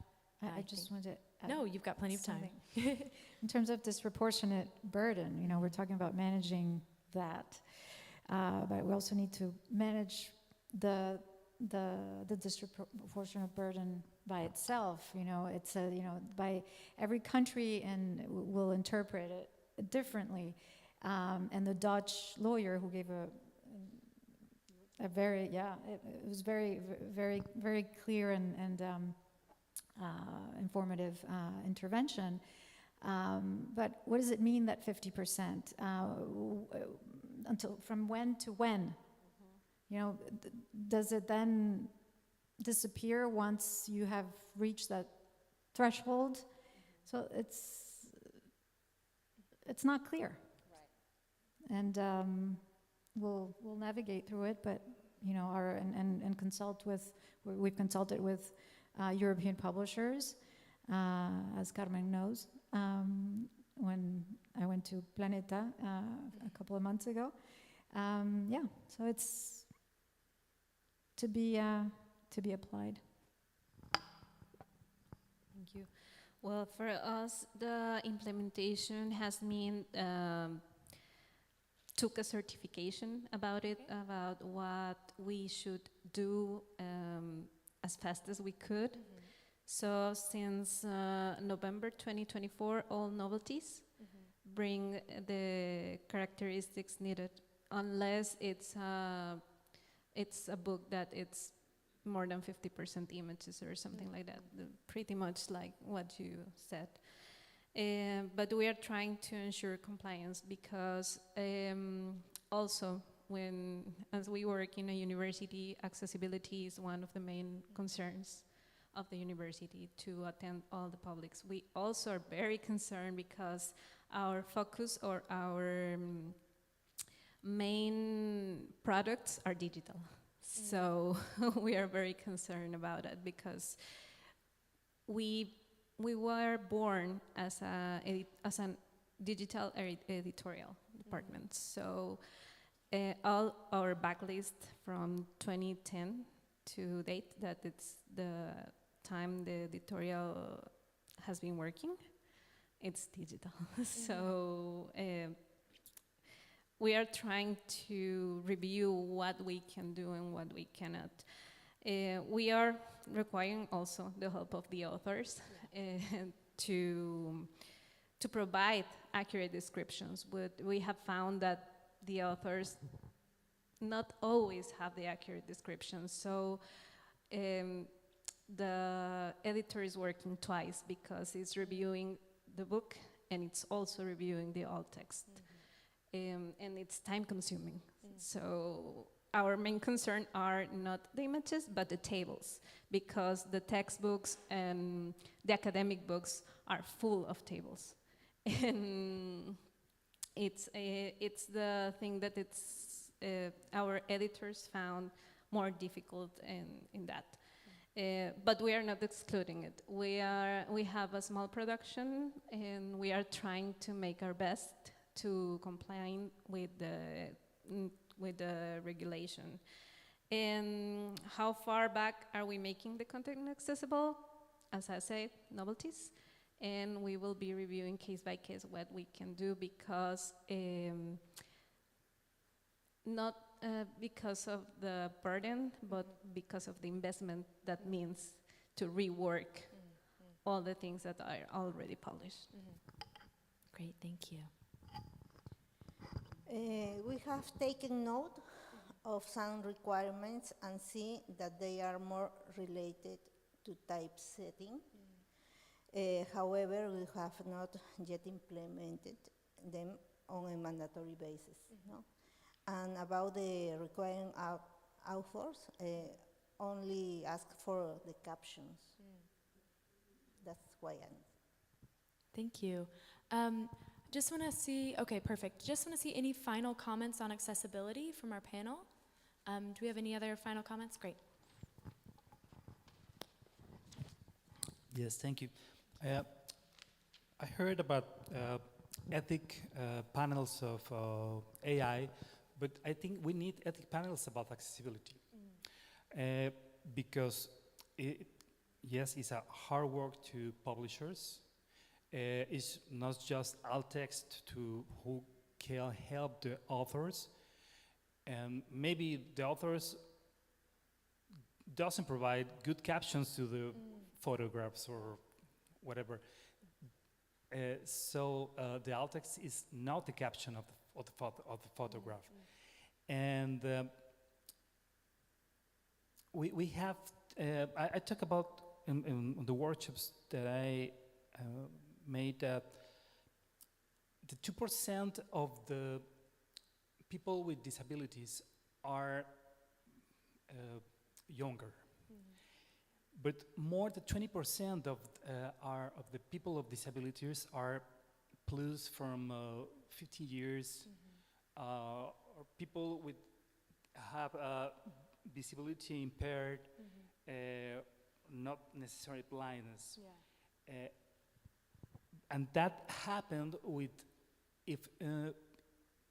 in countries with a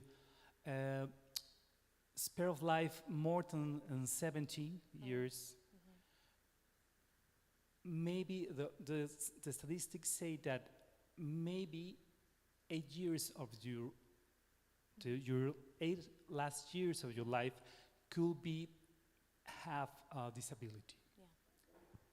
So I say to the publishers, okay, if you don't do that for the people with disability now, people think what you want to read when you have 17 or 18. So I have do you want a bookshelf with a lot of books to read when you get old? You could read that book without a cane or without crutches for your eyes. Yeah. That will happen. Or something that you can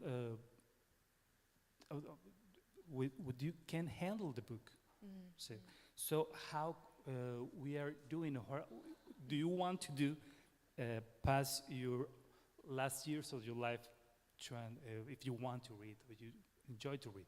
And the census in Mexico say that the people older than 65 or 70 who can read doesn't read. There's a lot of people more talented to the younger people. So we think it's because they can read. So it's impossible for them, or the literature of the books are not interesting now. So what happened there? Thank you, Edgar. That's a great point that, towards the end of our life, we all need accessibility, especially we all become disabled. It's a really great point to think about our future selves and our society. Anyone else want to have a closing comment on accessibility on the panel? Okay, great. Let's open it for questions. Perfect. Ojad, I'll give you the mic. Thank you very much, Elena. Thank you, everyone, for your comments. So I'm curious about the question of translation. I've been doing it for a while, less lately, but it's standard practice for translators to work with online tools when they're doing their work. I don't know if everyone here has ever, used Google Translate, but when you're translating, you use it like constantly. And Google Translate is powered by AI. It has been for like years already. And I wonder now, like with the proliferation of LLMs and the rates of usage becoming much higher, it's like, it seems to me that these agreements, for example, if I would have been asked as a translator to sign an agreement that says that the translation is totally original and human-made, I probably wouldn't be able to, because there are some words that I used Google Translate for, or I used an online thesaurus for. It's like, what are 5 synonyms for this word in English, right? What works best in this sentence? So I just wonder, like, if you've been thinking about translation and the use of, machine learning and, machine-assisted translation in the context of, like, copyright and other questions. Would love to hear a little bit about that. Thanks again. Thank you so much. Anyone want to jump in? Great. Inés or Alejandra? Perfect. Okay. Just to quickly address, I mean, yes, I mean, translators have used AI tools or, translation memories. They've been around for many years. This is not something new. But we do, in our translation licenses with our international partners, we do not allow ingestion of our IP. I mean, they would be ingesting our English language edition, our edition, into these AI LLM models. We do not authorize it, or text or images or anything. Well, I mean, we don't know, but I actually have a question for you, which is, are you putting in one word or one phrase, or are you dumping the whole manuscript into the... Okay. Right. No. Right. Because you're adding value, right? If you're not just having the machine do the whole...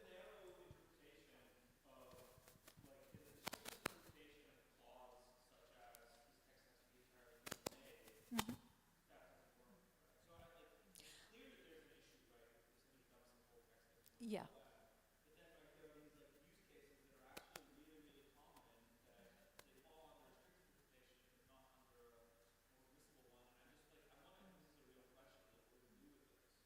Well, I mean, you could argue that it's assistive AI. I mean, and then you add your human edits, you know. But no, we dumping IP into these models. That's precisely what we do not allow. Oh, we'll have Alejandra respond, and then I'll come by you, okay?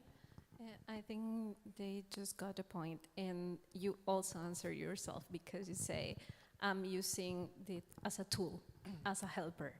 And I think that's the main point. Also, the concern is with the fine print of the license of the software that we are using right now. I mean, if you think on ChatGPT, not paid, you are authorizing all the material that you write to be available. So on an institutional level, for example, what Tecnológico de Monterrey did was to create an AI based on ChatGPT that complied with the security parameters. So you don't help the machine learning, but you help yourself with the tool. So I think this and the policies and the fine prints are the key to understand what we can and cannot.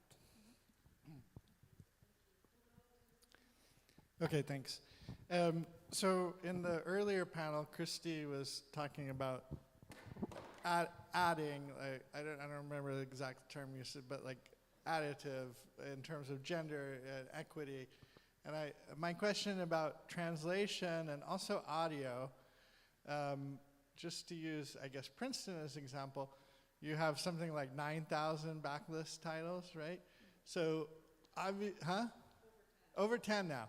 So, you know, you're not going to maybe use AI translation for your main titles or AI for, you know, your main audio, but what about all those books that you could potentially use AI to translate and use AI to make audio, and not just like major languages like Spanish and German, but like Quechua or I don't know, you know, anything.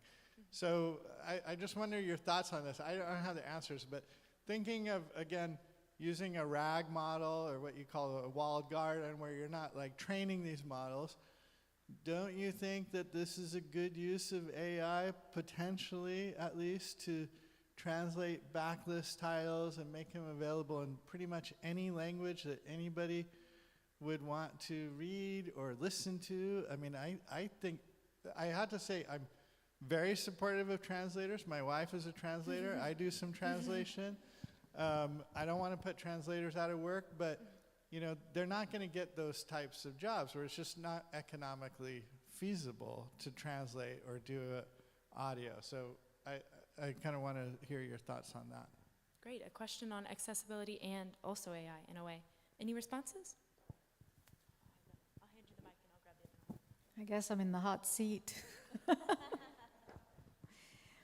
We're still investigating. I mean, I think it's too early to tell. We are a trade publisher, but non-for-profit. You know, there are models that, yes, but they might cannibalize our IP.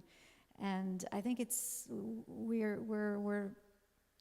proceeding very cautiously here, and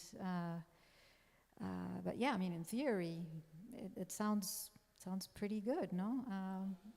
Yeah, but well, artificial narrator. I mean, for maybe you know, this is something that we are also thinking about, but we're not there yet. We're still proceeding cautiously, as yes, Cristobal.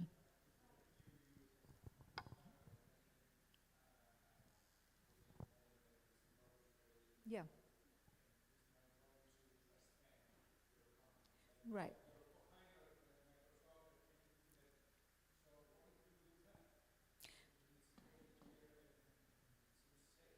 I mean, yes, that is an option that is, possible. But we're exploring which walled gardens, and also, right now there's a lot of hype around that model, and we see the value in it. So, not saying one way or the other, but maybe, yes. But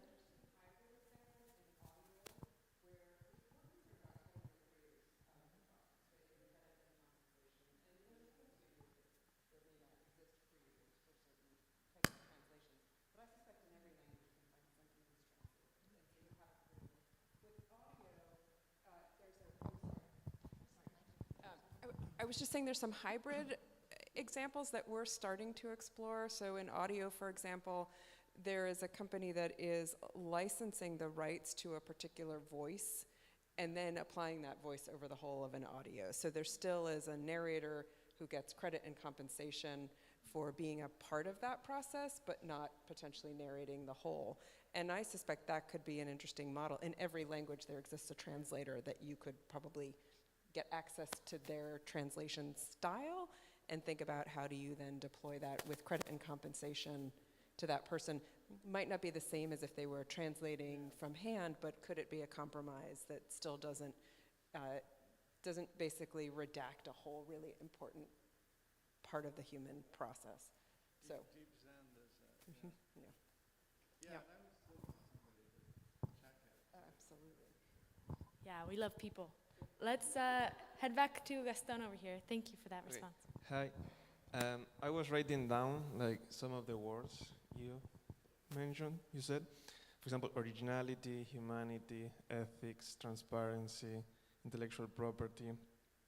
So I think that in your talk there was a conception of writing, or a definition of writing as something produced by a human, or something original produced by a human. And I was thinking about that. And I was thinking about the difference between the art world and literature, because that definition of a work as something original produced by a human was contested throughout the 20th century and 21st century in the art world. So it's really common to manipulate stuff produced by other people, but it's not that common in literature, although there are examples. For example, conceptual writing in the 21st century, so people that are manipulating words produced by other people. So my question is, like, being this practice common, so, and considering that, at least for me, AI, I mean, there's no way back, and this is gonna be used more and more. So why, instead of trying to keep it in check with this definition of writing, why don't we just change the definition of writing? Because I feel like there's no way back and there's no way to control it, personally believe. Like, this is just the very beginning. So I think that AI may simply change what we think of writing. So it's a kind of a question and a provocation. Thank you, Gaston, for the Duchamp's urinal of the writing world. Would you like to respond, and then I'll send it to my panel? Maybe a responsive provocation, and maybe this is speaking as a publisher, a different type of creator. Publishing does not have an issue with a lack of writers. So I guess I wonder why we're trying to create more writers when you'll never hear a publisher complain about having too few writers. Or I think the world of readers, are we lacking in books to read already? I mean, I think the proportion of books published that are not read is already so vast. So my return question is the why part of it, why we would need more writers. Why use AI? Because you can, but does it put us in a situation, again, I think we already have a surfeit of writers, we have a surfeit of books. Why would we be creating more in that ecosystem? I'm asking genuinely. It's a, yeah. I think that AI is going to change what you mean by writing. Yeah. So yeah. Maybe in the future writing means producing or co-producing with AI. Yeah. And that's what you mean by writing. Collaborators. Mm-hmm. Yeah, absolutely. Yeah. just take us out of it. Yeah.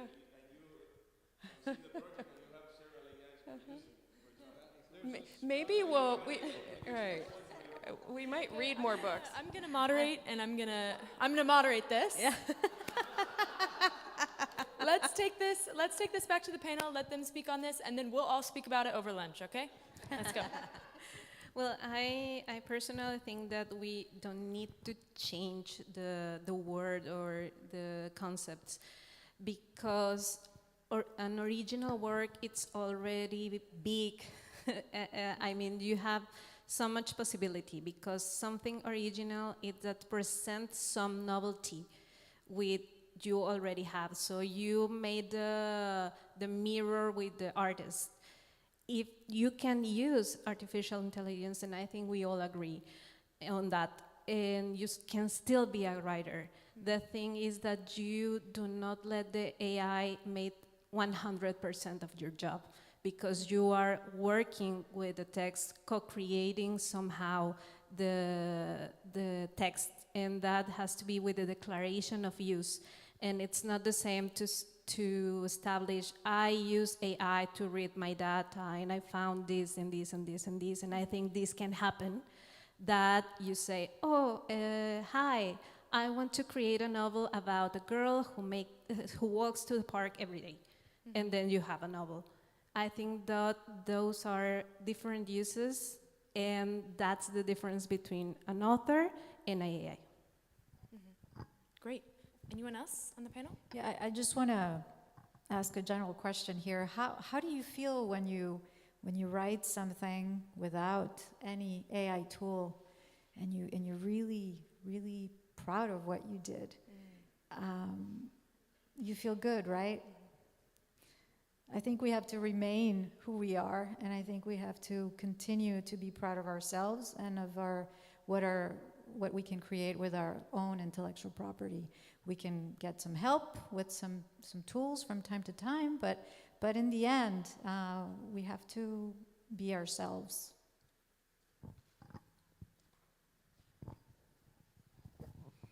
In my eyes, what you try to put to work is prohibited, something will happen.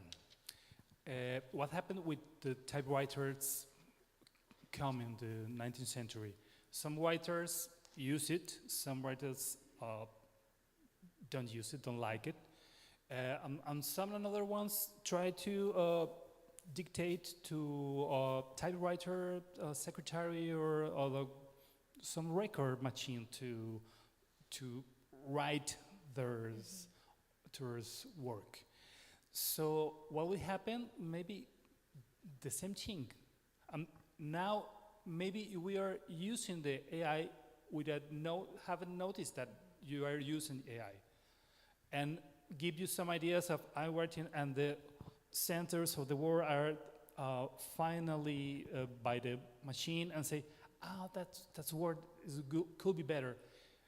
Are we using the tool, or the tool using you to transcribe something? We are in a great moment to know what happened, and I think that there is a book here. I don't know. There's a people in Princeton who wrote Rubén Gallo, here in Princeton, who wrote avant-garde machines, and he talked about that. Past machines like a typewriter, what happened with that? What the writers do in the beginning of the 20th century, 20th century about the typewriter. So I think could be something like that, with what the creator, authors made with technology, what will happen with poetry, that could be interesting. Another response to the provocation? Would you like to be provoked? My personal opinion is that right now AI is really good at looking at vast quantities of information way more than any one person could read, right? It can ingest thousands and thousands of pieces of information and then derive conclusions from them. Really valuable. It can also do the next word prediction, but that's based on having ingested vast quantities of material. It's not original. It's deriving from what it has been trained on. I actually, this is just totally personal, not professional, right? I have worked with AI and tried to get it to write another version of Moby Dick from the perspective of the whale, just to see what it came up with.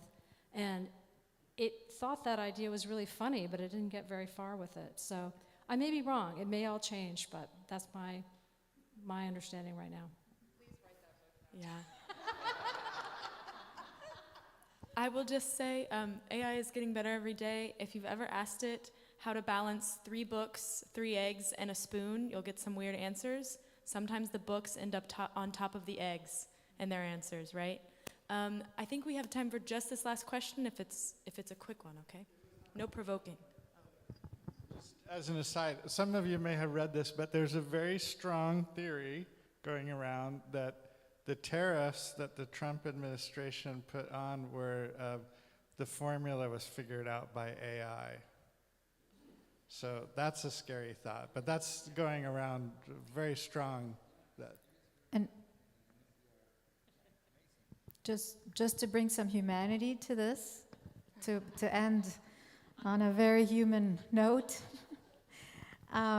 there is a new book, and we were talking about it, Christy, Dan, and I, last week, on a new turn on the Great Gatsby, but it's written by an author. It was discussed on NPR a couple of weeks ago, and which I can't remember the author's name, but sorry? Crowder? Where the Great Gatsby is a woman, and all the genders are reversed. So it's a nice take on it, but it's a human one. Okay, yes.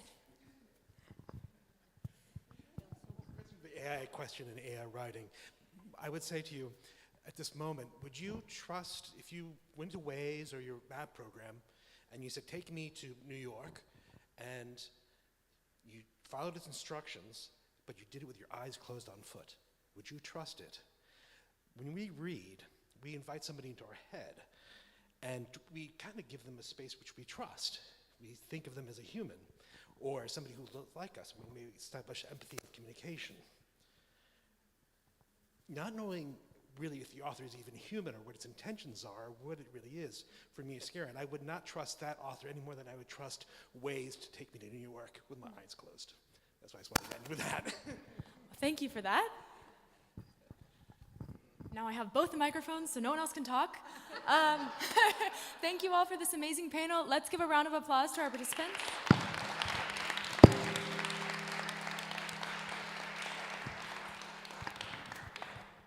And I think now we have some time to discuss and eat. I'll hand the mic to Nenes. To discuss it, or? Yeah, for lunch. So just so you know, lunch is about to be served. It's a Venezuelan national food, pabellón criollo. Yay. So let's take the discussion over towards the food area.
Lunch is served.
Hello, everybody. We hope you had a very good lunch. Before we start our third panel at 2:30, we thought it would be a nice opportunity to have the founders of GESEI talk a little bit about their enterprise and share what they do with us all. So, Nora, you want to start? Thank you. Hi, guys. You don't have to sit down. You can continue being standing up, and this is not a formal setting. We can go back to just chilling. But we just wanted to talk about GESEI for a second. It's el Grupo de Estudios sobre Edición Independiente. We founded it with different universities, so Princeton University, CUNY, NYU, Rutgers. That's it? And that's it? But open to having more people. And the idea is just to research independent publishing, acknowledge independent publishing, and like foster communications and discourse like the ones we're having today. Jeff? Yeah. Just very quickly, just wanted to thank PUP for collaborating and doing this. It's been 3 years that we've done these colloquios. Oh, sorry. And I think, you know, part of the animating impulse between the GESEI was that we were all people who were in the academy studying literature, but also had, you know, either had worked at publishing houses, were interested in publishing houses, translating, writing, and specifically with independent publishing. And I think that there's, you know, sometimes there's a disconnect between academy and literature and the publishing industry. And we thought that we really need to bring those worlds together. So obviously this is a great example of that happening. So as Nora said, we'd love to have people. We're a group of like 6 or 7 people, but we want to get bigger. So anyone who's in here, graduate students, faculty members, we have both in the group who are interested. Please, yeah, just let us know. Our website is www.gesei.com. It's bilingual, and yeah, we're really happy to be here and happy to participate in this event. So thanks, everyone.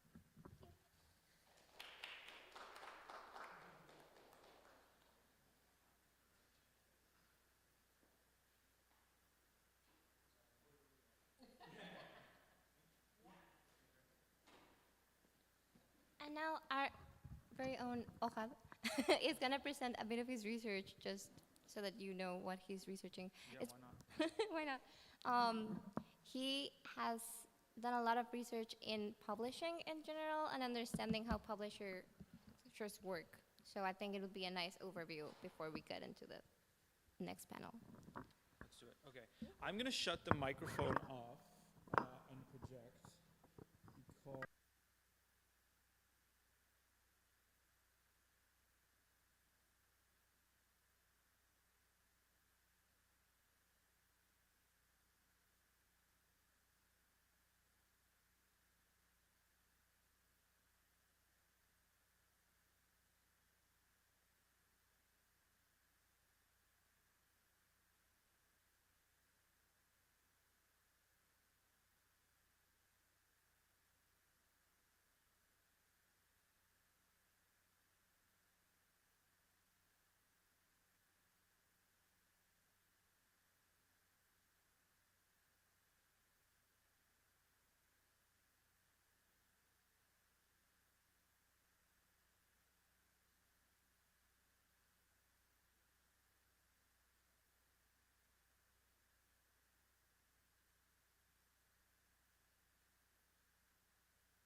it's going to be in a minute. I think, should we go live? Yeah, sure. Okay. All right. Hello, everyone.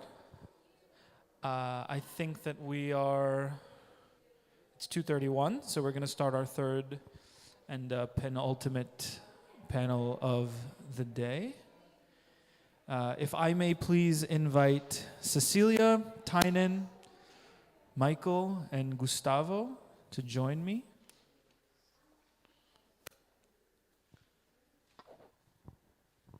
Hello, hello.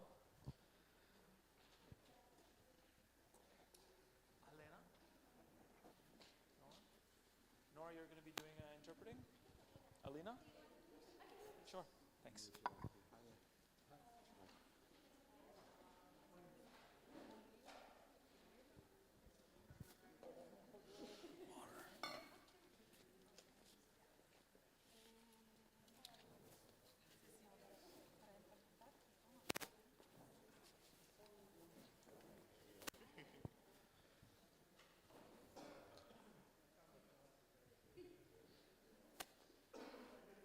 All right. Thanks again, everyone, for coming. We're very excited to be hosting this event. I think it's been a really fun day and a half so far. I'm excited for the second half of our big day today. Thanks again to all our participants and contributors. Without you, this would have been much less interesting and fun. So, okay, I'm going to sit down and briefly introduce our speakers this afternoon. So, Cecilia Arbolave is a partner in the publishing house Lotte 42, a press that explores the interplay between design and content. She's also a co-founder of the bookstores Livraria Grafica and Banca Tatuí, which reimagined the newsstand as a place to find unconventional books. Tynan Kogane is a senior editor at New Directions. Based in New York, New Directions publishes experimental fiction, contemporary fiction, modern classics, poetry, and literary nonfiction. Wow, that's perfect. You're exactly in the order of my introductions. Michael Reynolds is the executive publisher of Europa Editions. He is a regular speaker at publishing conferences in America and internationally, and the founder of Books Across Borders. Prize-winning and best-selling authors Reynolds has worked with. I'm just going to say one name, Elena Ferrante. But nobody ask him about Elena Ferrante, please. And Gustavo, also known as Maca, was born in Montevideo in 1956. He's a graphic designer, illustrator, visual artist, poet, and editor. He founded and was part of press Ediciones de Uno, fanzine La Oreja Cortada, and worked as a reader for the press TOEA, which is maybe, how would you pronounce that?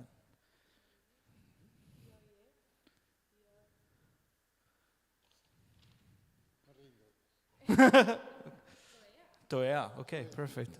Love it. Okay. And thank you to Alina, who's going to be interpreting for... I have my laptop here with some of the script, so I'm not AI translating. Perfect. Okay, so we'll go around a bit. If people have responses to each other, I'd also be happy to do that. We want to have, conversation. I think that would be fun. So if at any point somebody wants to respond to somebody else, just, give me a signal and I'm happy to pass the microphone along. So I think the first question given... Oh, awesome. Thank you.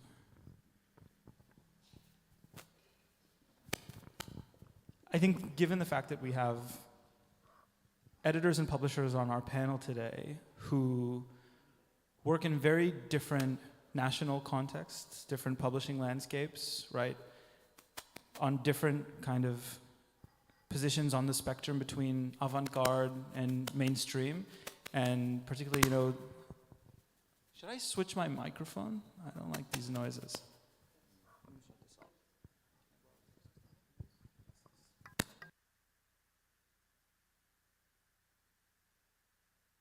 Yep, perfect, thank you. I want to start out with a very general question, which is more of a philosophical proposition and have you answer it as you will. What does it mean for you to be an independent publisher of? You know, I think about independence as a positive and as a negative, right? You're independent from and independent to. So what do you feel like you're independent from, and what do you feel like you're independent to? Tynan, you have a mic, so you're welcome to start. Hello. I guess I'll be speaking on behalf of New Directions, which is an independent publisher since 1936 when it was founded. And I guess independence to me means that we are sort of autonomous in our own editorial decisions. And we can choose to publish things that we know won't make money or aren't very likely to make money. We're a for-profit company, like Europa, I think, which is sort of rare in the US, being small and independent and also for-profit. So we are sort of responsible for generating money, but we can kind of do it in our own way. And I guess what we are responsible for is also publishing books that fit into the aesthetic and catalog of New Direction. So we can't sort of publish cookbooks or children's books. We have to kind of continue with the project that James Laughlin had originally founded. And I think that independence for us, as opposed to like corporate publishing, also means that we're a little bit more nimble. We can take more risks. We can be a little bit more whimsical. And yeah, it's sort of a fun place to be in the publishing world, I think. That's great. I have a million follow-up questions, but I'm going to save them for later. Cecilia? I like that you use the word fun. I think that is a nice word to that I also relate to. And well, thanks again for this conference, for this invitation. And I was thinking before coming here, what is independence? And I thought about it as, I like to think as a metaphor, like we have these big ships, these big companies, and maybe independent publishers could be like these little ships, these canoes that are simple and humble, and they're small, like they don't fit too many people. They can sink if you put so many people in a small ship. And they're sometimes faster. They can reach places big ships cannot reach. They also can discover territories. They can go to wild places. And but also they have some disadvantages because they are small. And if you don't craft that transportation, that means of transportation, you can sink. And I like to do that comparison to independent publishers because we also are, as we are small, we can discover new places, themes, authors, and we can take risks. And that's something interesting and fun to do as an independent publisher. These trips we can take, the way we navigate this editorial life. And we also maybe don't need to have like this big business plan to start work, but it's also important to be committed to this work we decided to do. I think that passion is something that is really necessary, because if you don't have that passion, maybe it's better to do other things, like make money with other things. It's easier than with books. And yes, I think that would be a metaphor I liked to this independence way of life. It's a great metaphor. Thank you very much. Michael? Super nice. Well, first of all, I'm learning that I'm supposed to be having a lot more fun, apparently.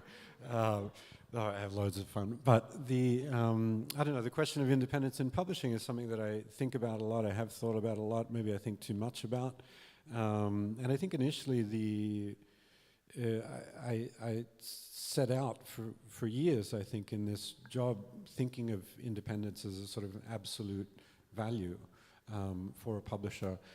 And I'm starting to sort of re-examine that, actually, for a number of reasons. First of all, I think, you know, it's very clear in this moment, I think, how dependent we are on so many different things that we voluntarily enter into in a relationship of dependence, and in many cases, I think, situations that we enter into involuntarily. Such as distributors, stores, readers? Yes, the market, distributors, stores, as individuals, I think we're feeling dependent on sort of, the winds of change and cultural shifts and political shifts and things like that. So that question of the degree to which I feel like an independent entity and the company that I run feels like an independent entity is something that I'm these days putting more into question than I have in the past. And then secondly, a second reason why I've sort of started to question this concept of independence is how exactly do we define it? There's such variety of publishers that come under this rubric of independent publishing, to the point where the term itself seems to lose all significance. Yeah, and that too has started to think, well, there's got to be another term for we small ships sailing around, yeah, that it can be a catch-all term. Maybe it's not independence. And then I suppose the other thing that has sort of really made me start questioning the role of independence as a publisher is the degree to which in recent years I personally, and I think as a executive for Europe Editions, have prioritized interdependence more than independence. I think our relationships, our collaborations, our synergies between bookshops and newsstands and publishers, all of that has become more important to me than it was in the past. And so that too sort of really starts to chip away at the whole concept of independence for me. Thanks for the subversive response. Gustavo? Bueno, por lo menos en Uruguay, y específicamente en editoriales especializadas en literatura, existen esquemáticamente 3 casilleros. So at least in Uruguay, with regard to publishers specializing in literature, there are at least schematically 3 different boxes or 3 different schemes. Uno, las editoriales multinacionales, empresas donde el objetivo fundamental es económico, más allá de lo importante que puede ser tal o cual libro, se edita solo lo vendible o lo presumiblemente vendible, y a veces alguna otra cosita solo para darse lustre, aunque tenga un poquito de pérdida. Lo que no se vende, al poco tiempo se transforma en pulpa de papel. Como un yogur, los libros tienen fecha de vencimiento. So the first group of publishers are the multinational publishing houses, businesses that have the fundamental objective of economic success beyond how important a particular book may be. They publish only what the sellable, what can sell, or what they believe are presumed to be sellable. Sometimes they also publish something with a little flavor, with a little bit of brilliance, just to have a little bit of loss or to have something in the catalog. What doesn't sell in very little time becomes paper pulp. Like yogurt, their books have an expiration date. 2. Empresas nacionales que buscan un equilibrio entre ser una empresa y vivir de esa actividad y a la vez tener un proyecto cultural, apostar por determinados autores, determinadas literaturas, etc. The second group are the national publishing houses, which seek to balance being a business and living from their work. while at the same time having a cultural product. So they bet on certain authors or certain types of literature. 3, editoriales independientes o chicas o alternativas o algo así, generalmente de poesía, donde se trata fundamentalmente de una especie de militancia cultural. Hay un poema de Guillermo Boido, con esto te estoy complicando la vida. No, está bien. Hay un poema de Guillermo Boido, un poeta argentino, que dice: la poesía no se vende porque la poesía no se vende. Okay, it looks like I don't have to translate that one. So the third group are the independent publishing houses, or the small, or the alternative. They generally publish poetry, and then we have this quote from this Argentine poet: "Poetry doesn't sell because it doesn't sell." Esas editoriales tratan de hacer visible lo invisible, lo que no puede pasar por las vidrieras de las grandes avenidas. Y creemos que debería pasar por algún lado. No es que no nos importe el dinero, es que lo haremos de todos modos, porque hay que hacerlo, porque es necesario. The independent publishers focus on making visible the invisible. They focus on that which can't pass through the big storefront windows on the big avenues, but that which we believe should pass through someplace. It's not that the money doesn't matter to us, it's that we'll do it anyway, because we have to do it, because it's necessary. La poesía es tan necesaria como la leche. Bébala usted y désela a sus hijos. No consuma ciertos productos empolvados, encajados, sintéticos de lo peor. Préndase de la teta que le pertenece. Succione versos, ripios, metonimias, grandiosidad desplegada de caricias, truenos y demás amores, como la maravilla de la maravilla de la maravilla, o aquellos ojos, o estas cosas. Engorde, engorde, engorde. Buen provecho. Okay, I'm going to try my best to translate a poem, so give me a chance. Poetry is as necessary as milk. Drink it and give it to your children. Don't consume those powdered products, the worst stuffed synthetics. Latch on to the teat that belongs to you. Suck verses, rhymes, metonyms, unfolded grandiosity of caresses, thunders, and other loves, like the wonder of the wonder of the wonder, or those eyes, or these things. Fatten, fatten, fatten. Enjoy.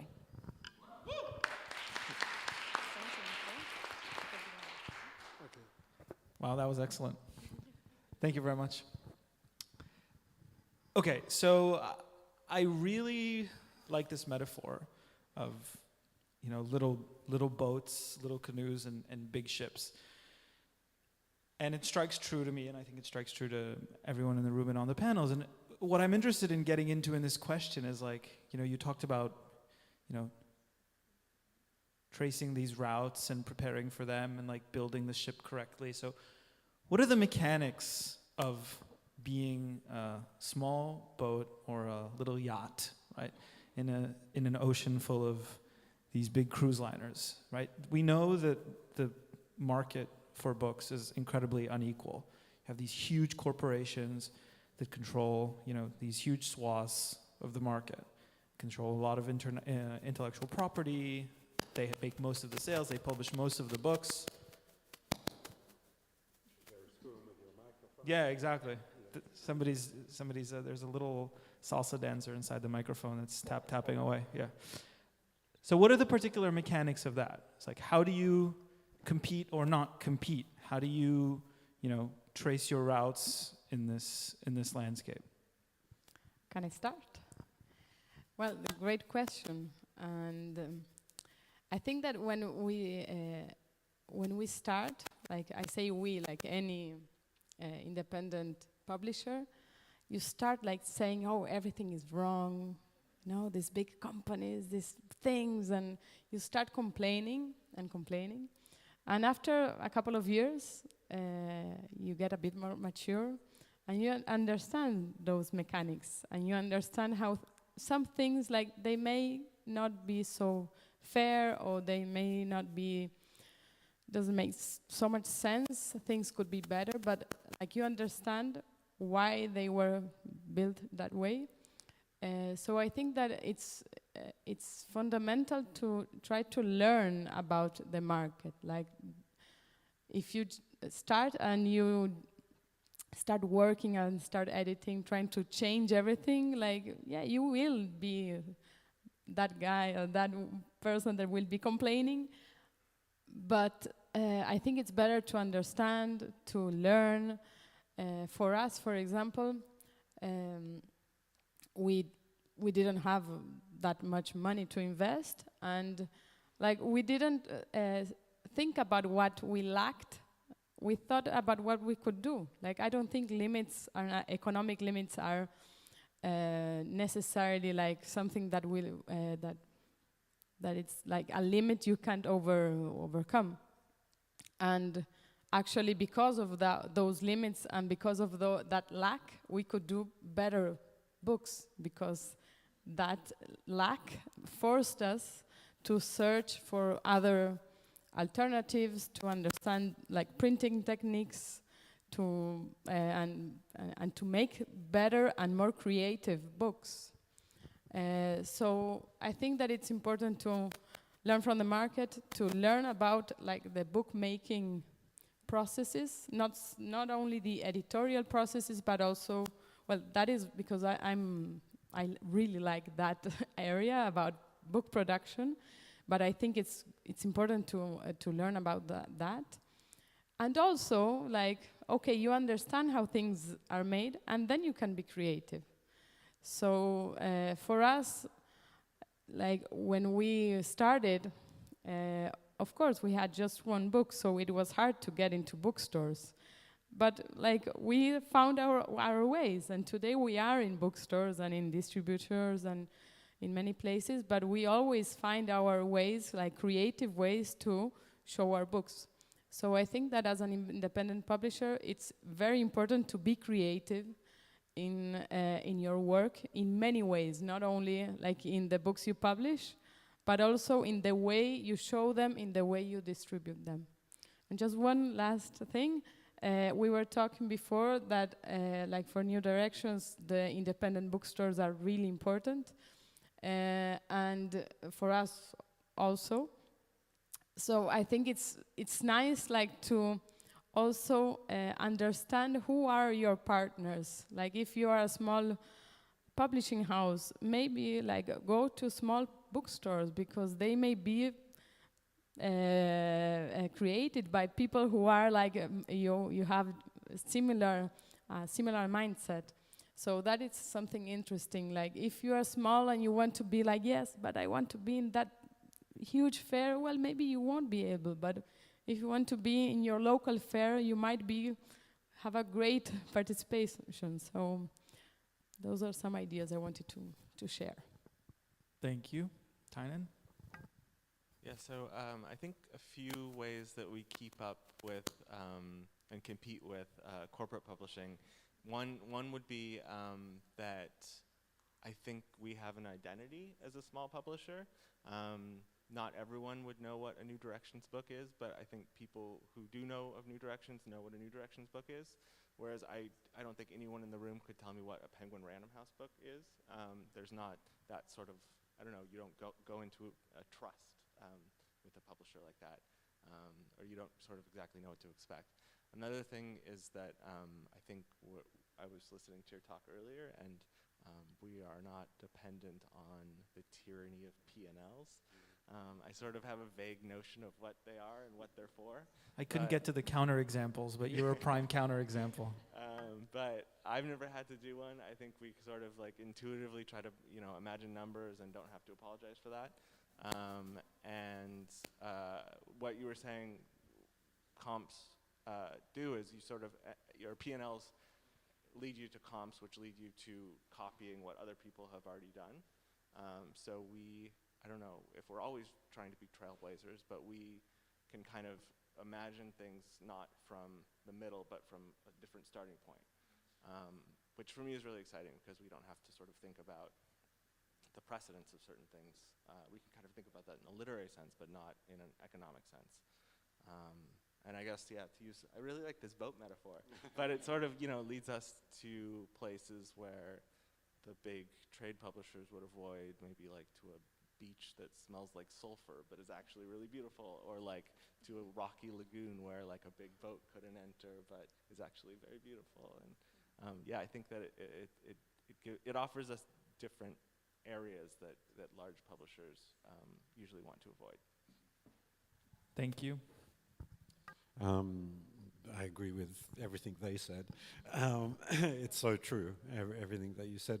I would maybe offer Europa as an example of maybe a different kind of publishing, because we, in a very real way, are competing with the corporate houses. That's our audience, the general readership, the same readership that Knopf and Riverhead are going after.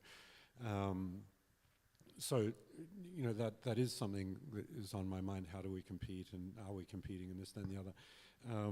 And I think perhaps one mistake is to believe that because the corporate publishers control so much of the market, they're actually good at it.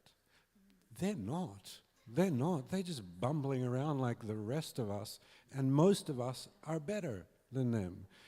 Because we're flexible, because we know that partnerships and synergies are important, because we're willing to get out there and make those relationships. Just flexible economically, flexible creatively, flexible organizationally. I would say mostly creatively, organizationally, the kinds of people, the way that we staff our publishing houses, I think is fundamental. The approach that we have to finding workarounds, we have tremendous advantages over the corporate publishing houses, tremendous advantages, and one of them is not to have this rigid hierarchy and this rigid playbook. We don't have a playbook, and that's a huge advantage, I think. And then, we work towards that sort of economic flexibility as well, to be able to also occasionally play that game as well. Yeah. Can you give an example, just an anecdote of a way in which like this advantage came to light? I mean, Tynan mentioned this also, Cecilia also, the fact that we certainly in the early days poured so much effort into our brand was considered wrong-headed. Yeah, because, as we've heard and we hear all the time still today, nobody buys a book based on who published it. But that's not true. It's not true for them. It's not true for us. People are shopping because of our brand, and that has allowed us to sort of introduce authors into the market and have a level of success with them that we wouldn't have had otherwise. They possibly could have disappeared without it at another publishing house. So I think that's one example, and the millions of sort of concrete examples of how we take care of that brand and how we curate it and how we, there's that, what I forget what he called it now, and that merchants of culture, right? What was it? Something. Merchants of Culture, yeah, John Thompson's. What was the social capital? No, I can't remember. Social capital, yeah. The thing, there is the brand, basically, the brand chapter was about sort of how much you're pouring into that brand and what added value is it giving your authors and your product and your relationships. It's something that we leveraged against our initial lack of financial capital, right? So. And it just leads to so many more opportunities, I think. Thank you. Bueno, competencia. En realidad yo no compito con las multinacionales, con las empresas grandes. Las grandes empresas nunca podrían hacer lo que hago yo. Nunca. Hay que eliminar el complejo de culpa o de pequeñez. Lo que hacen las editoriales independientes es un valor que las grandes empresas no pueden asumir. Entonces, bueno, yo no compito, lo que hago es otra cosa, totalmente distinta. I don't try to compete with the larger businesses or the multinational corporations. I've never done that. I believe we should try to eliminate or limit the feeling of shame or smallness. Instead, what I do adds a different kind of value. Okay. Así como estaba la metáfora naviera, yo digo que existen las grandes avenidas y los caminos vecinales. Y las editoriales independientes son los caminos vecinales y que encuentran cosas que en las grandes avenidas no hay.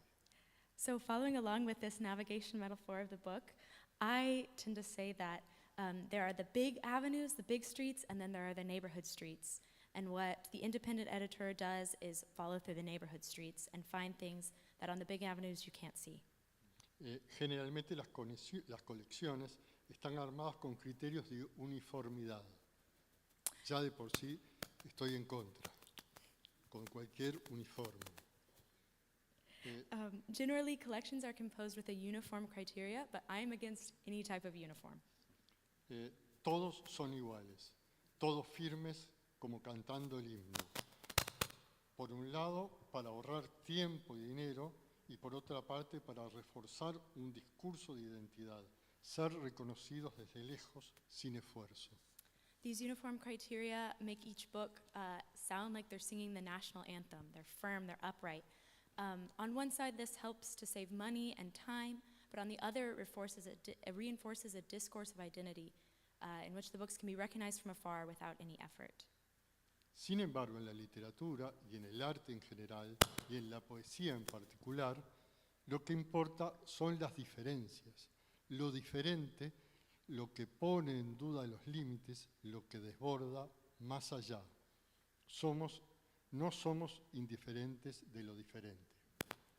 However, in literature and in art in general and in poetry in particular, what matters are the differences. That which is different, that which questions the limits, that which overflows beyond. We are not indifferent to difference. Más que estar firmes, yo quisiera que mis libros bailen, que no se queden quietos, que no se sientan contracturados. No se puede hacer poesía a la fuerza. Ocurre casi sola, si es que ocurre. Cuando uno está distraído, podría haber dicho Pessoa, pero yo soy otro. More than being firm, I would like my books to dance, to not stay quiet, to not feel contracted. You can't make poetry by force. It happens almost on its own, if it happens at all. When you are distracted, Pessoa might have said, or when I'm other. Thank you. Thank you very much. This is great. I love the variety. So I want to kind of start moving from the kind of abstract to the particular. And I'm interested, what are the ways in which being independent shapes your like everyday work? Your decisions, acquisitions, editorial process, organizational processes. How about the publishing program? I want to get into the weeds. We don't have to do it all the same, right? I think perhaps the most obvious way that it impacts our day-to-day is the fact that all of the things that you just listed, all of the people are all of the time involved in, and that informs how we hire, how we train, what we expect from the people that work at the company, and it just sort of, I think, informs how we approach our publishing program as well, because you know, everybody has input, and everybody's input carries weight, and experience in a particular field is never sort of limited or siloed in that particular department, but it, you know, it spills over into every other department. And I think it's one of the sort of abiding characteristics of publishers our size, yeah, that having to wear so many different hats, sometimes all of them at the same time. One of my favorite books as a kid was that Caps for Sale. I adored it, absolutely adored it. I never figured out why until I ended up in publishing and then realized, oh, that's why I was there. I came up sort of with this idea of wearing different hats, yeah. So that I think is really important. On the editorial side, I think it allows us to, you know, to not have to fill out P&Ls and not to have to answer to stockholders, right? And that sort of, you know, rabid logic of growth and profit, or profit at all cost, right? It's a different kind of logic that is at play in our publishing house.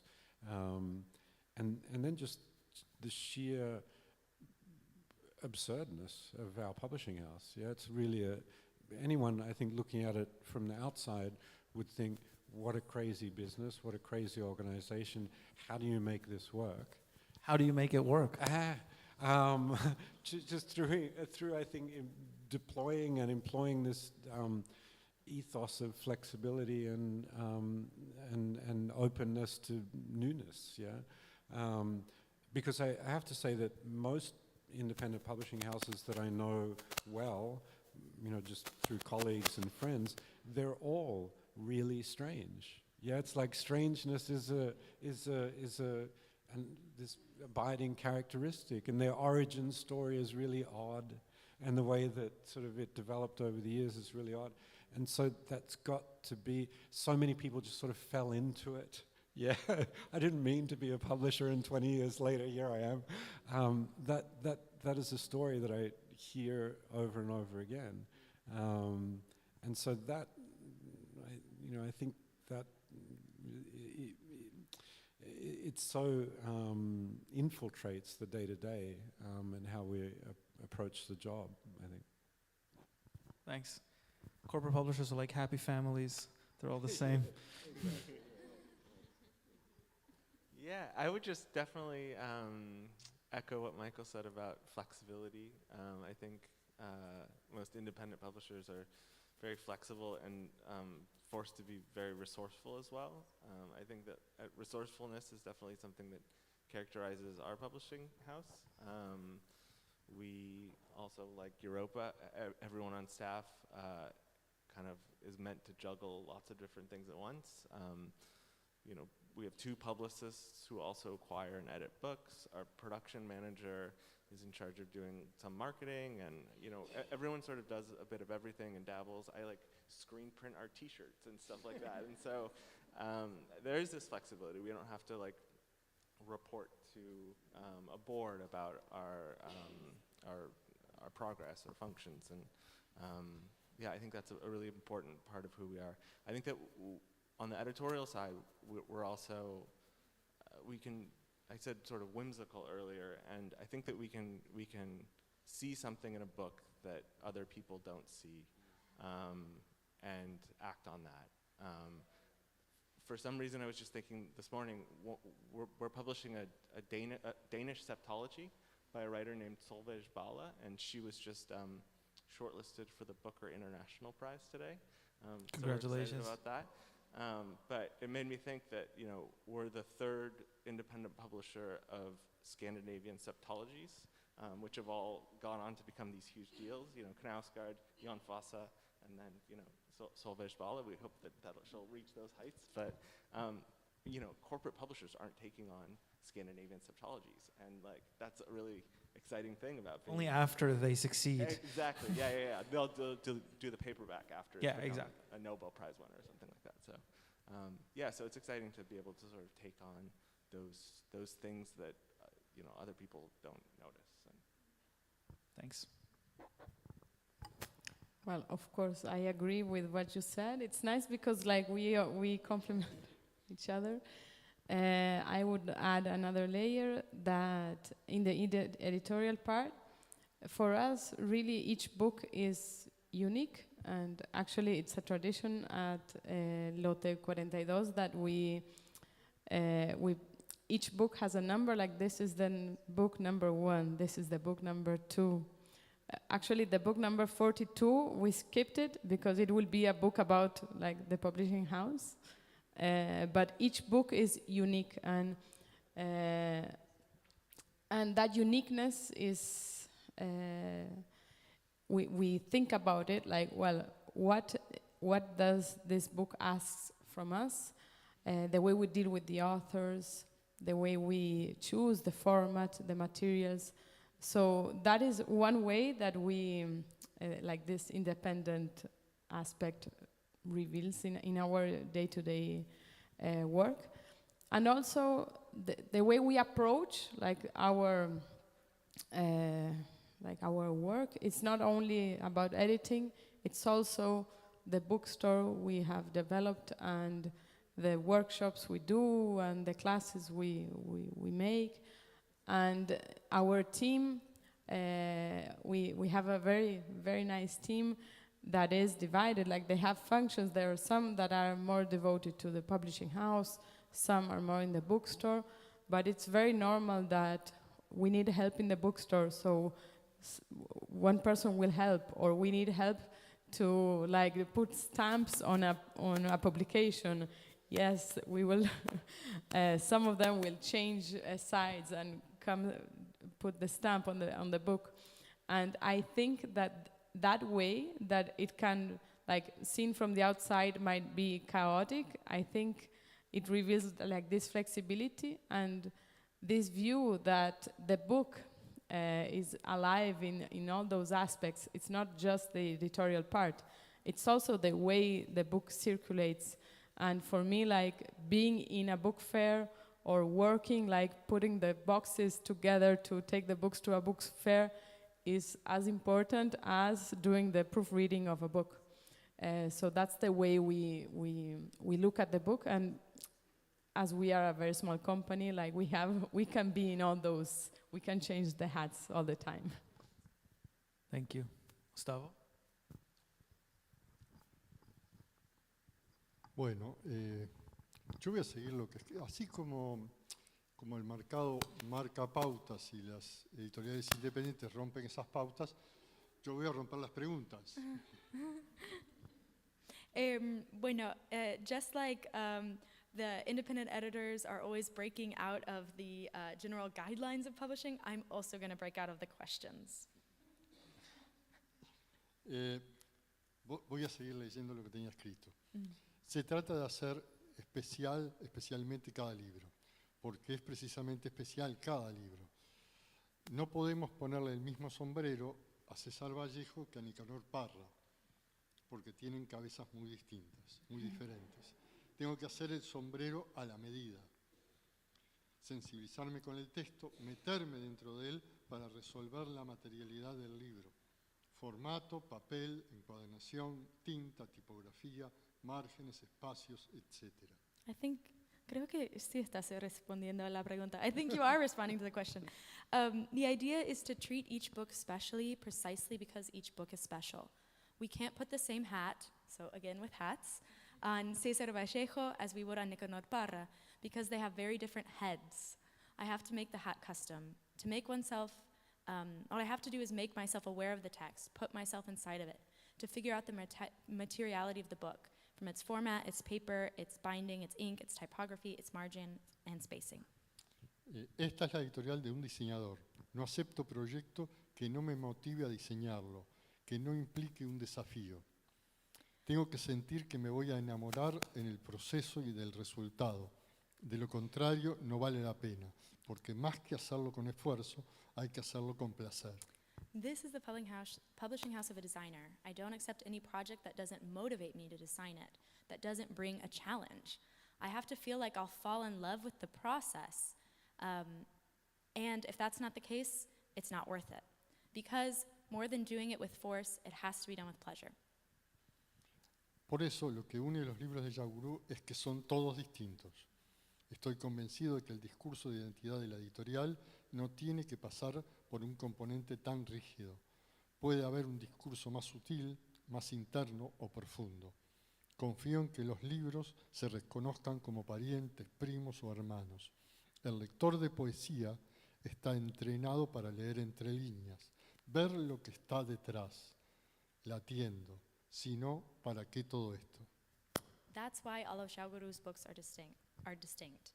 I'm convinced that the discourse of identity of a publishing house does not have to go through such a rigid component.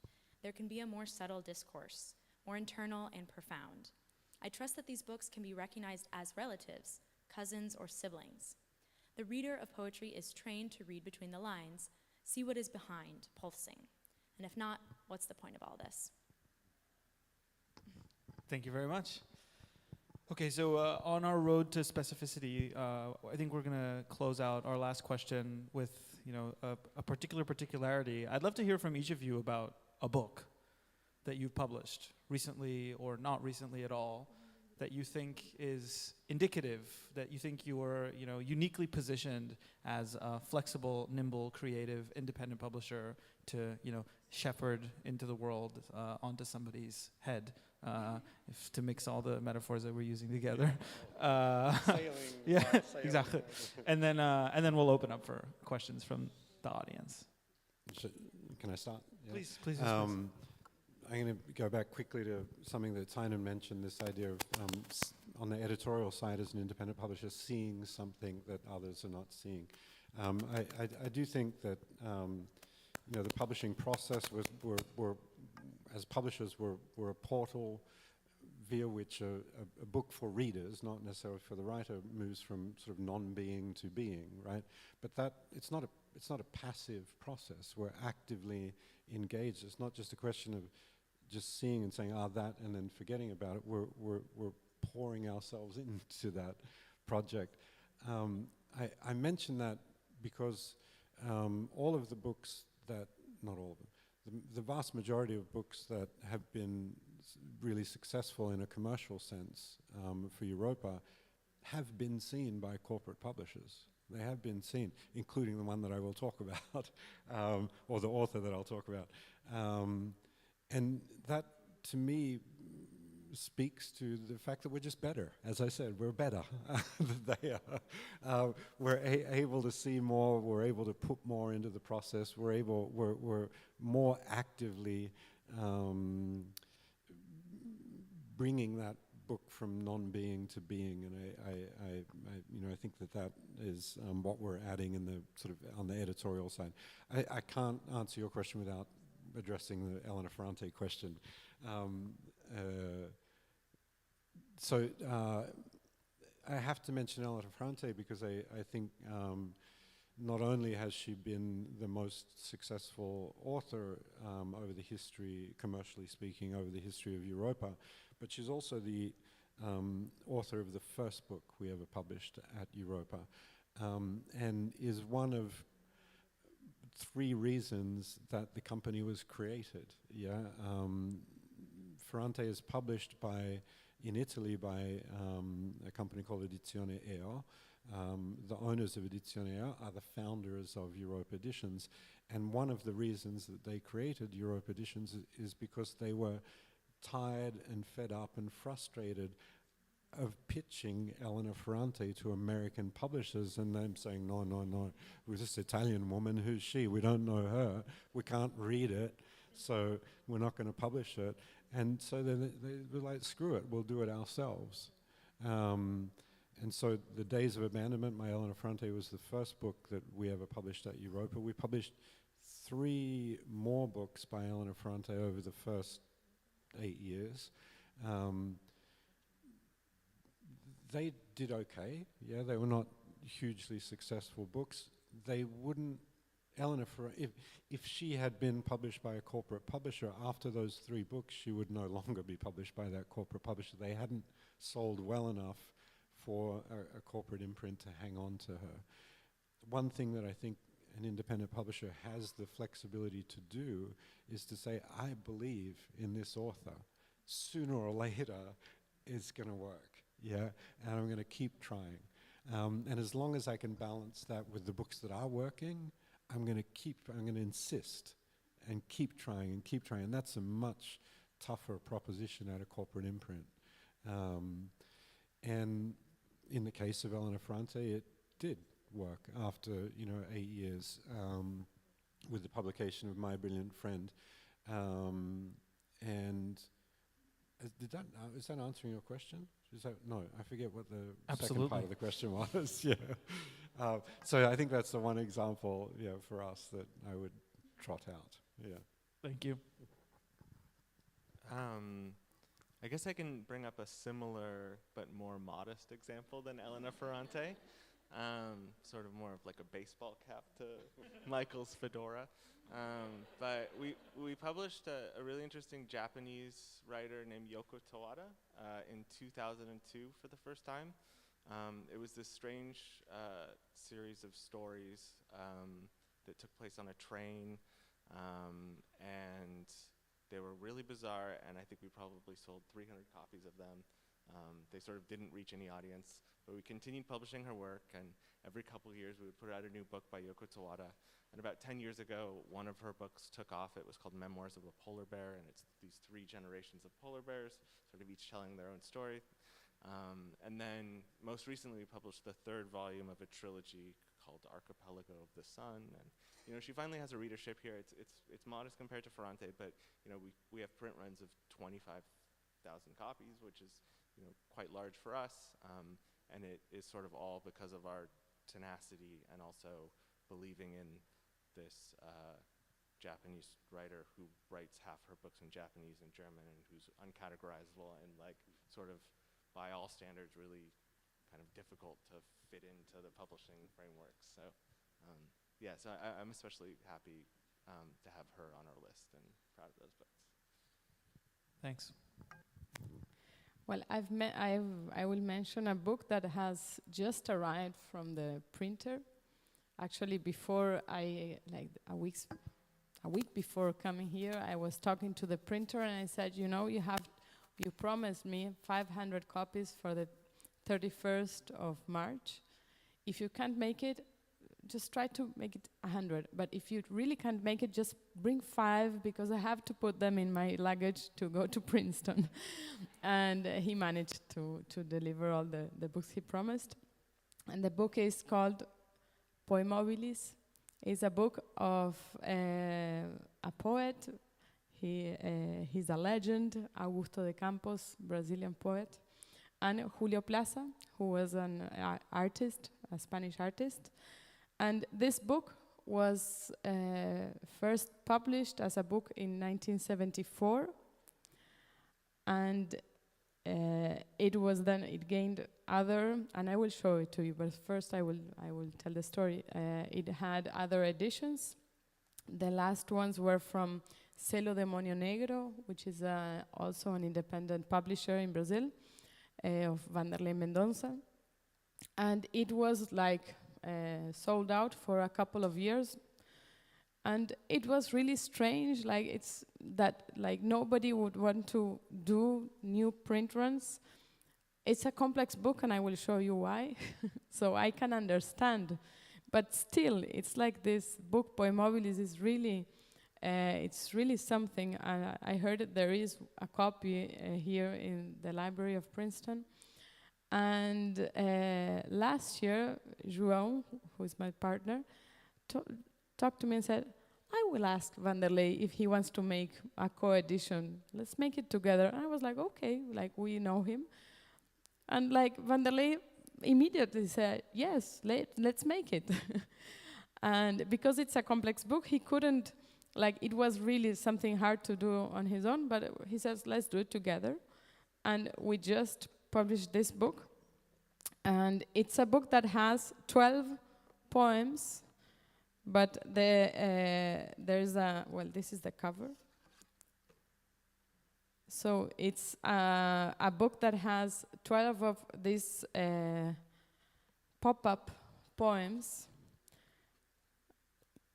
that are, it's like this radical thing, because you have the word that moves, and the 3-dimensional aspect of the poem that provides a number of meaning. It depends on how you move, how you choose them, how you read it, how you want to, what meaning you want to give it, the way they use colors. So this is a book that we are really proud to have it again available for the public. And so we are very happy and proud, so that would be my example. And it's here, then if you want to manipulate it, you can. Thank you very much. Bueno, yo me quiero quejar porque en la ronda siempre quedo último. Entonces, todos dicen todo lo que iba a decir yo.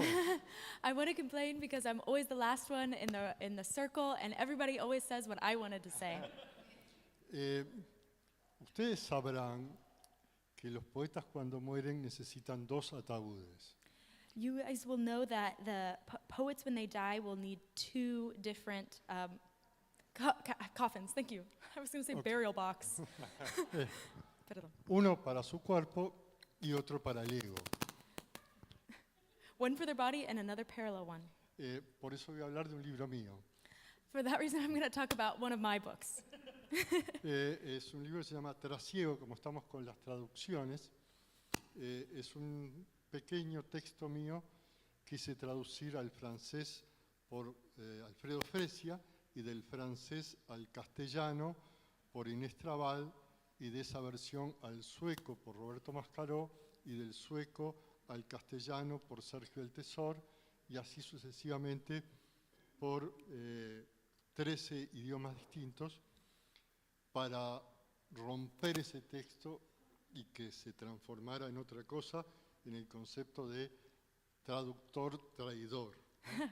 Yes, so I'm going to talk about a book that I wrote, Trasiego, which is a poem that I wrote that was then translated to French, translated back to Spanish, translated to Swiss, translated back to Spanish, successively through 13 languages, with the goal being to break the poem, to transform it, and to think about this idea of the translator as a traitor.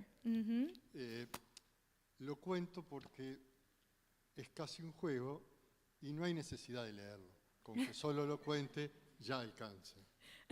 I'm telling you about it because it's a game and there's no need to read it. It's just a game.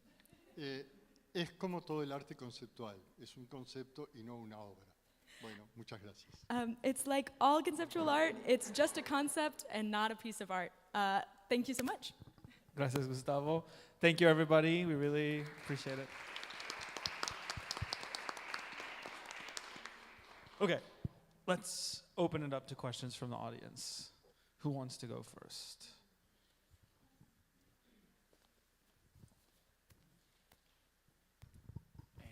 Thanks so much to all of you. I was thinking I'm very sympathetic, Michael, to the way that you talked at the beginning about your sort of unease with the term independent. And I think as someone who's kind of, over the past couple of years have heard a lot of independent publishers talk about this, and just the question of like the size, they're very different, is this a proper label? But I do think maybe 2 years ago I was listening to a panel where the critic and publisher Gustavo Guerrero was just kind of adamant. He's like, no, independent publishers are publishers who control their own capital. And we need to sort of keep that in mind. So I'm just wondering for all of you, to what degree, like kind of thinking about everything that you've said, I mean, to what degree do you think that fundamental economic thing of being in control of your own capital is what allows for the aesthetic vision? And to what degree do you think there's kind of an aesthetic vision that then an independent publisher is particularly good, maybe better at doing than a publisher that's linked to, a corporation? Does that make sense? So do you think that it absolutely makes sense. I think it's an excellent definition, and I do think that having control over our capital as an independent publisher is fundamental to the way that we approach our business and we approach things editorially, and it does make a net difference, between what we do and what a corporate imprint might do. In as much as a corporate imprint is beholden to profit, even that is not always true. The profit centers can shift around a little bit at times, and times there's the prestige of an imprint will give it a bit of a free pass in terms of its profit center, right? I think the only problem with that definition is that there are too many exceptions to it. There are too many friends, too many people that I feel great affinity with, who are not necessarily controlling their capital. They're university presses to a degree. They're non-profit publishers. They're publishing wings of organizations like the Met. Yeah, they're single item or single agenda publishers sometimes, single author. I mean, that's difficult maybe to find more common ground with the sort of, monographic sort of idea of publishing. But, you can even find it there, I think. So many different models right now, and this is probably heresy in this room, in this panel, but some of the most interesting new models in publishing right now are, being capitalized by Rupert Murdoch's daughter, right? That's a really interesting model, or Zando, or, things like that. These are, that's Zando, and then the other one is the Onyx Storm publisher, what are they called, Entangled, Enchanted, I can't remember. But these are super interesting publishing models, and they sort of break apart that net division between control of capital and not control of capital. So it's still complicated. I still find it complicated. It does, in our case, it makes a fundamental difference that we control our capital, but there are too many other sort of exceptions, yeah.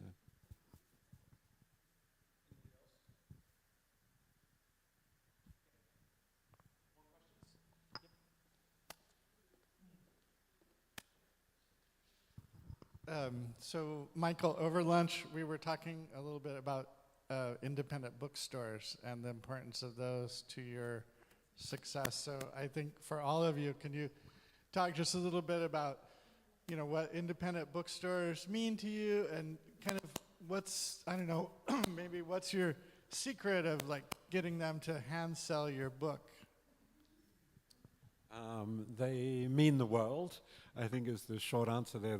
They're our first and our best friends in the business, for sure. In real terms, I don't want to be sort of, just blowing smoke here. They're, this year, so far this year, they're at around 20%. We have 20% of our business is going directly to independent bookstores, which is higher than most years. If I add in, the wholesale business, that probably adds in another 4 or 5 points as well. So fully a quarter of our business is happening through independent bookstores. So far this year, they are for our print books, our print business, they are if we take them as a channel, which is a complicated proposition for them, not for me, but for them. But if we treat them as a channel, they're our number one customer. Yeah. So they cannot be ignored. And on top of that, talking about elective affinities, I mean, thank goodness it's still a people business, this one, yeah. I don't know, today's panel we were talking about it no longer maybe in the future, being a fully human-driven business, but for now, and until I retire, I expect it will be. And those relationships are sort of the best part of the job, right? They really are. And there's more, I think, for the kind of publishing that we do, there's just more shared affinity with independent bookstores than there is with other people in the business. So they're great people to talk to. A lot of them are good friends. They have incredible an incredible eye on the market, like much more than I do. I'm too worried about my books to see what Tynan's doing necessarily, but they're looking at that all the time. So they're a resource, if we want to look at it that way. And we just put a lot of sort of time and effort into nurturing those relationships with them. And, most of the time it's something that we enjoy, that we're hanging out with people that we like and with whom we share a lot.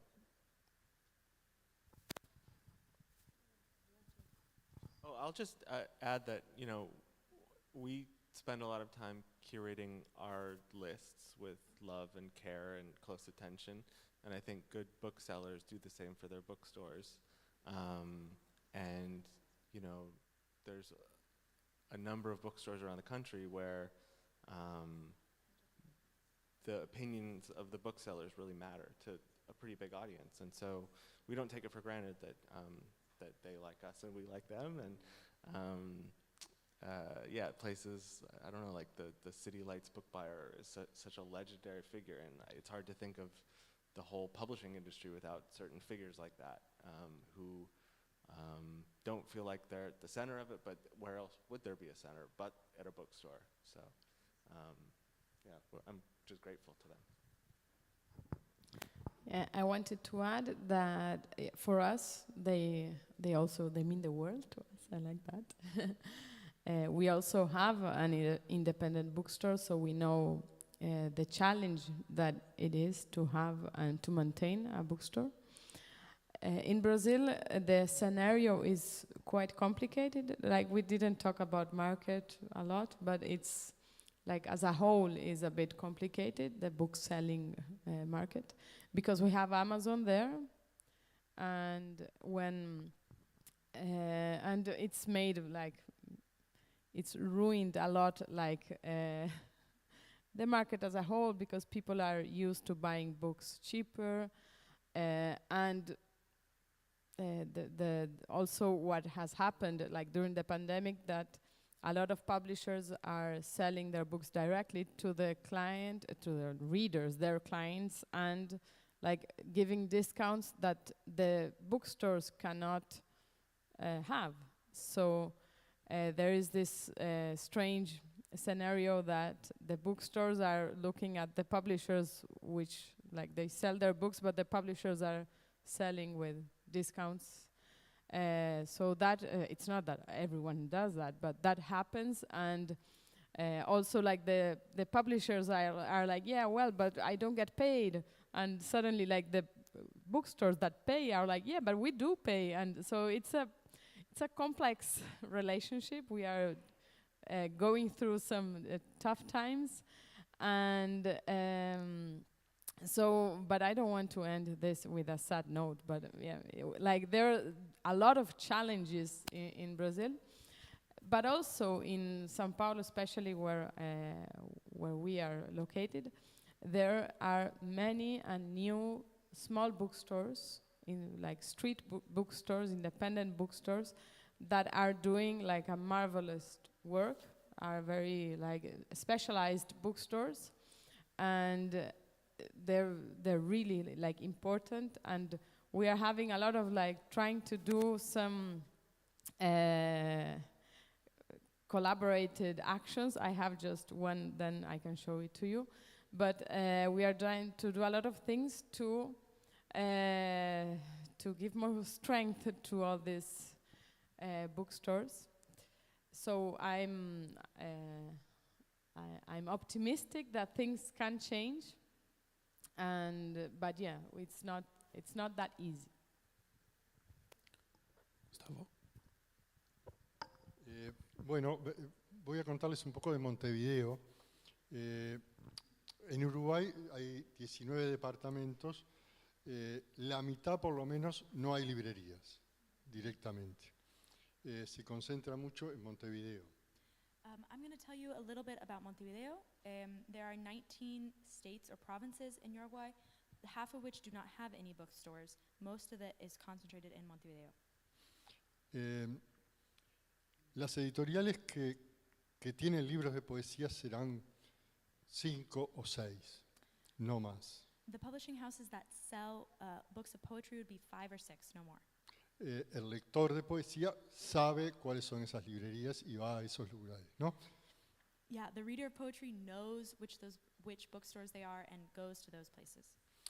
Ningún lector de poesía uruguayo va a ir a una librería de un shopping a comprar un libro de poesía. Para empezar, porque un shopping es antipoético por naturaleza. So no reader of poetry in Uruguay is going to go to a mall to buy poetry. First of all, because malls are simply anti-poetic. Y creo que también las editoriales independientes, alternativas o como chicas o como quieran llamarle, tienen que encontrar también sus propios sistemas. Yaugurú lo que tiene es un sistema de suscriptores donde hay entre 100, 120, 130 suscriptores que pagan una cuota mensual y reciben el libro en su casa. Y ese es un poco un esquema posible de distribución y de salirse del circuito del mercado más feroz. So every independent publisher, whether you want to call it independent, alternative, small, whatever term we're using, I think he's responding to this question of independence, we have to have our own system. And so Xiaoguru, we have a subscription system with 100 to 120 subscribers that pay something each month and they receive the book in their home. So that's our way of getting out of some of the market logics of distribution. Muchas gracias. Nora? Hi, thank you so much. If we are, again, in this metaphor of the boats and the big boats and the yacht, I'm thinking of the writers, specifically new writers, as like swimmers that are just swimming and trying to get on a boat, and they're like, yeah. And in that sense, I think of like agencies as like lifesavers that they throw and then they pull them up, whatnot. So how can we think of independent ways of reaching new writers that doesn't go through like already established ways of like the agencies or the MFAs or like the three people that know other three people that know other, right? So is there any way to be independent in acquiring new voices? Gustavo, do you want to start? Do some affirmative action?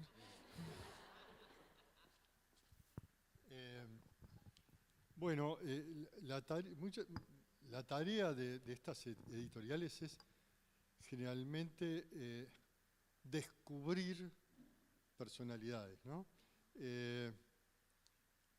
Las grandes editoriales, hay una metáfora entre la revista y la editorial. La revista descubre cosas que están vivas. La editorial muertos. Okay, so part of the... Perdón. Continúa. Lo que ya está establecido. La editorial, la revista descubre cosas que están naciendo.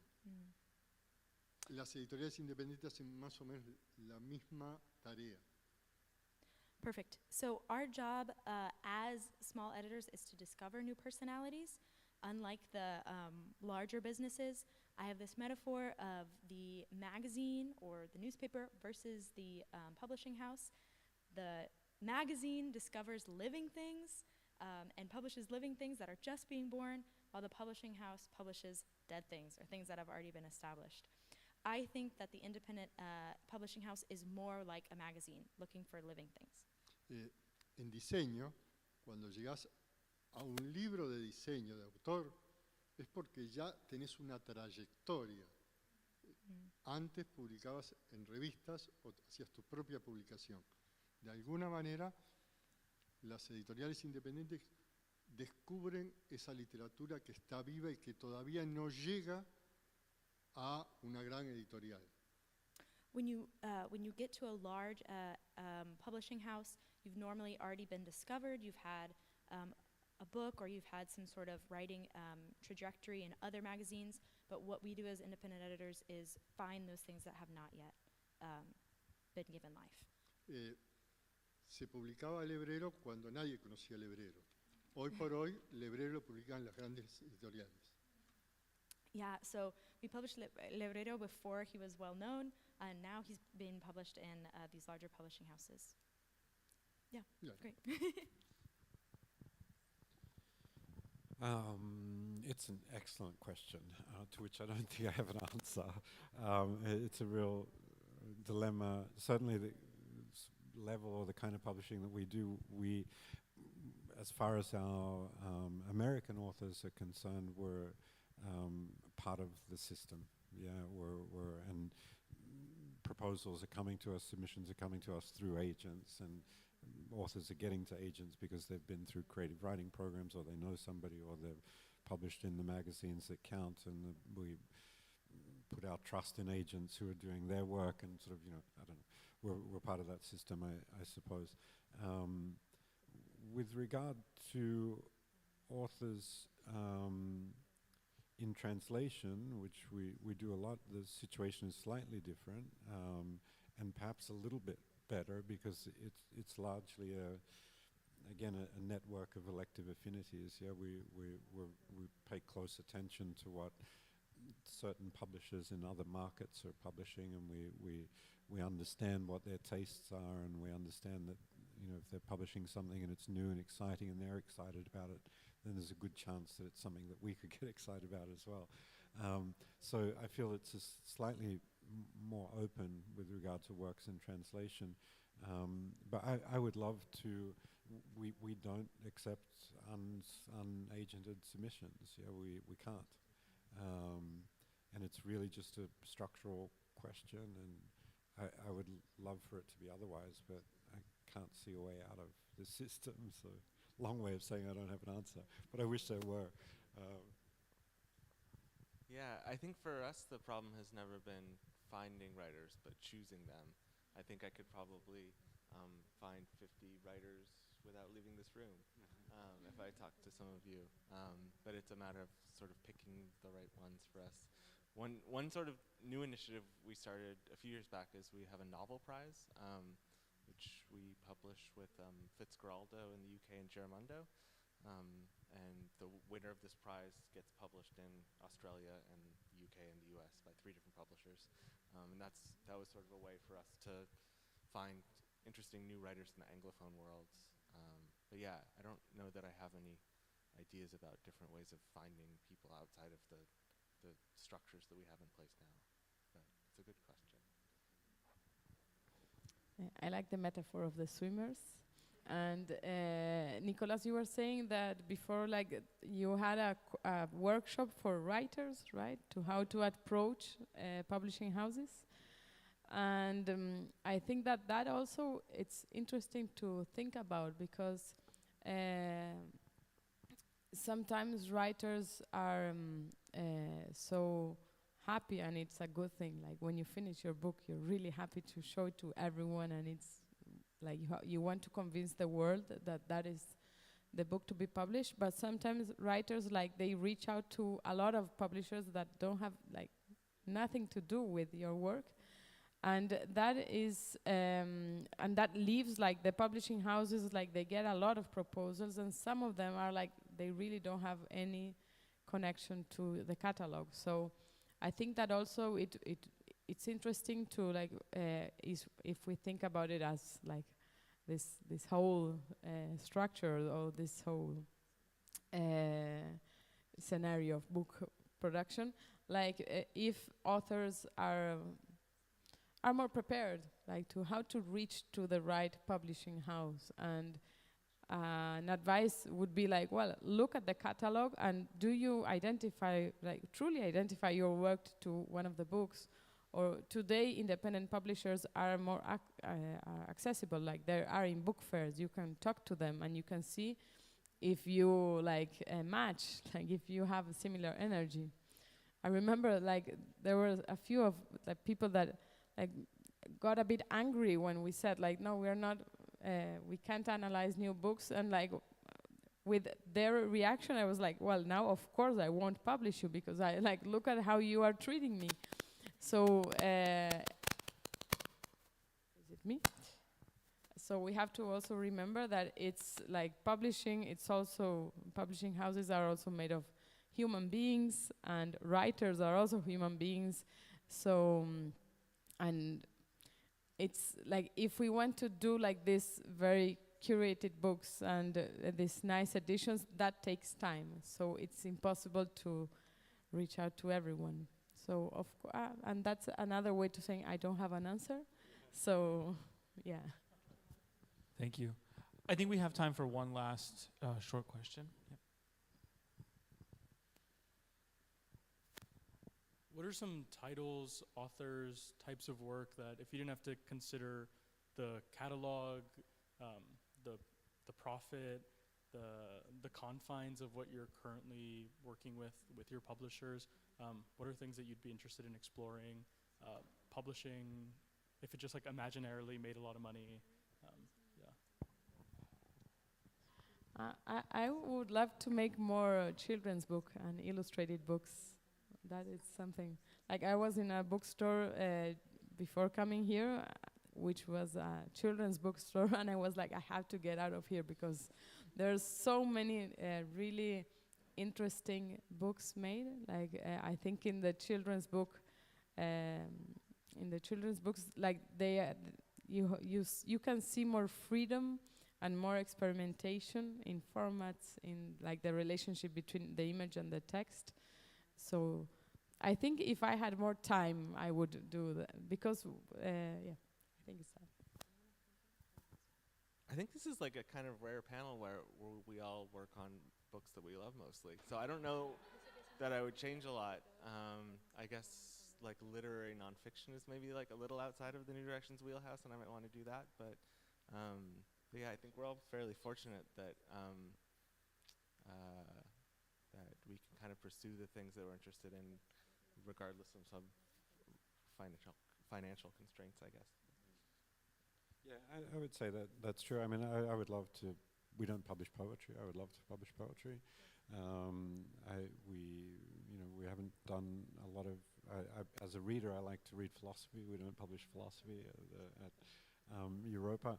It's not really a question of sort of thinking about profit and the finances, but I do think, and we were talking about this earlier. We like to think, at least, that we have a particular degree of expertise in particular areas, and that we want to sort of we don't if we want to start publishing something that we're not currently publishing, then we want to sort of build that expertise a little bit before we start to do that, and then that requires sort of investment and time and things like that. So it's mostly that, I think, more than anything else, that keeps us from branching out too often. Yeah, we do branch out every now and again, every sort of cyclically every 4 or 5 years into something new. But there's, I think that's the only impediment. It's not really a financial consideration, I think. Te pasaría un manuscrito de poesía, pero no tengo gente. Entonces estoy liquidado. I would send you my poetry manuscript, but I don't have an agent. El tema de lo económico, con un libro de poesía es muy fácil la economía.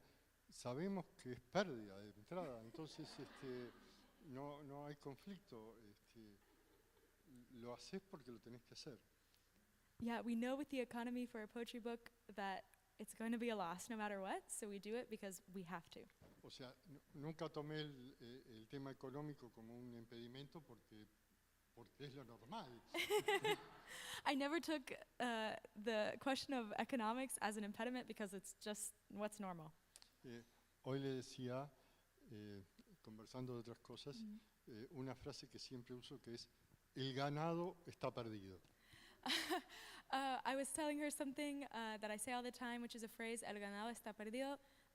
The gain is already a loss, but there's a joke because ganado also means all your cows. So your cows are lost, your wins are lost too. Gracias.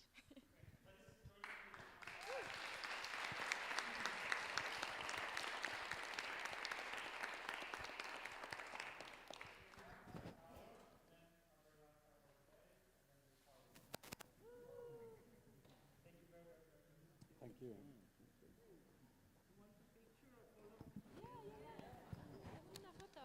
Okay.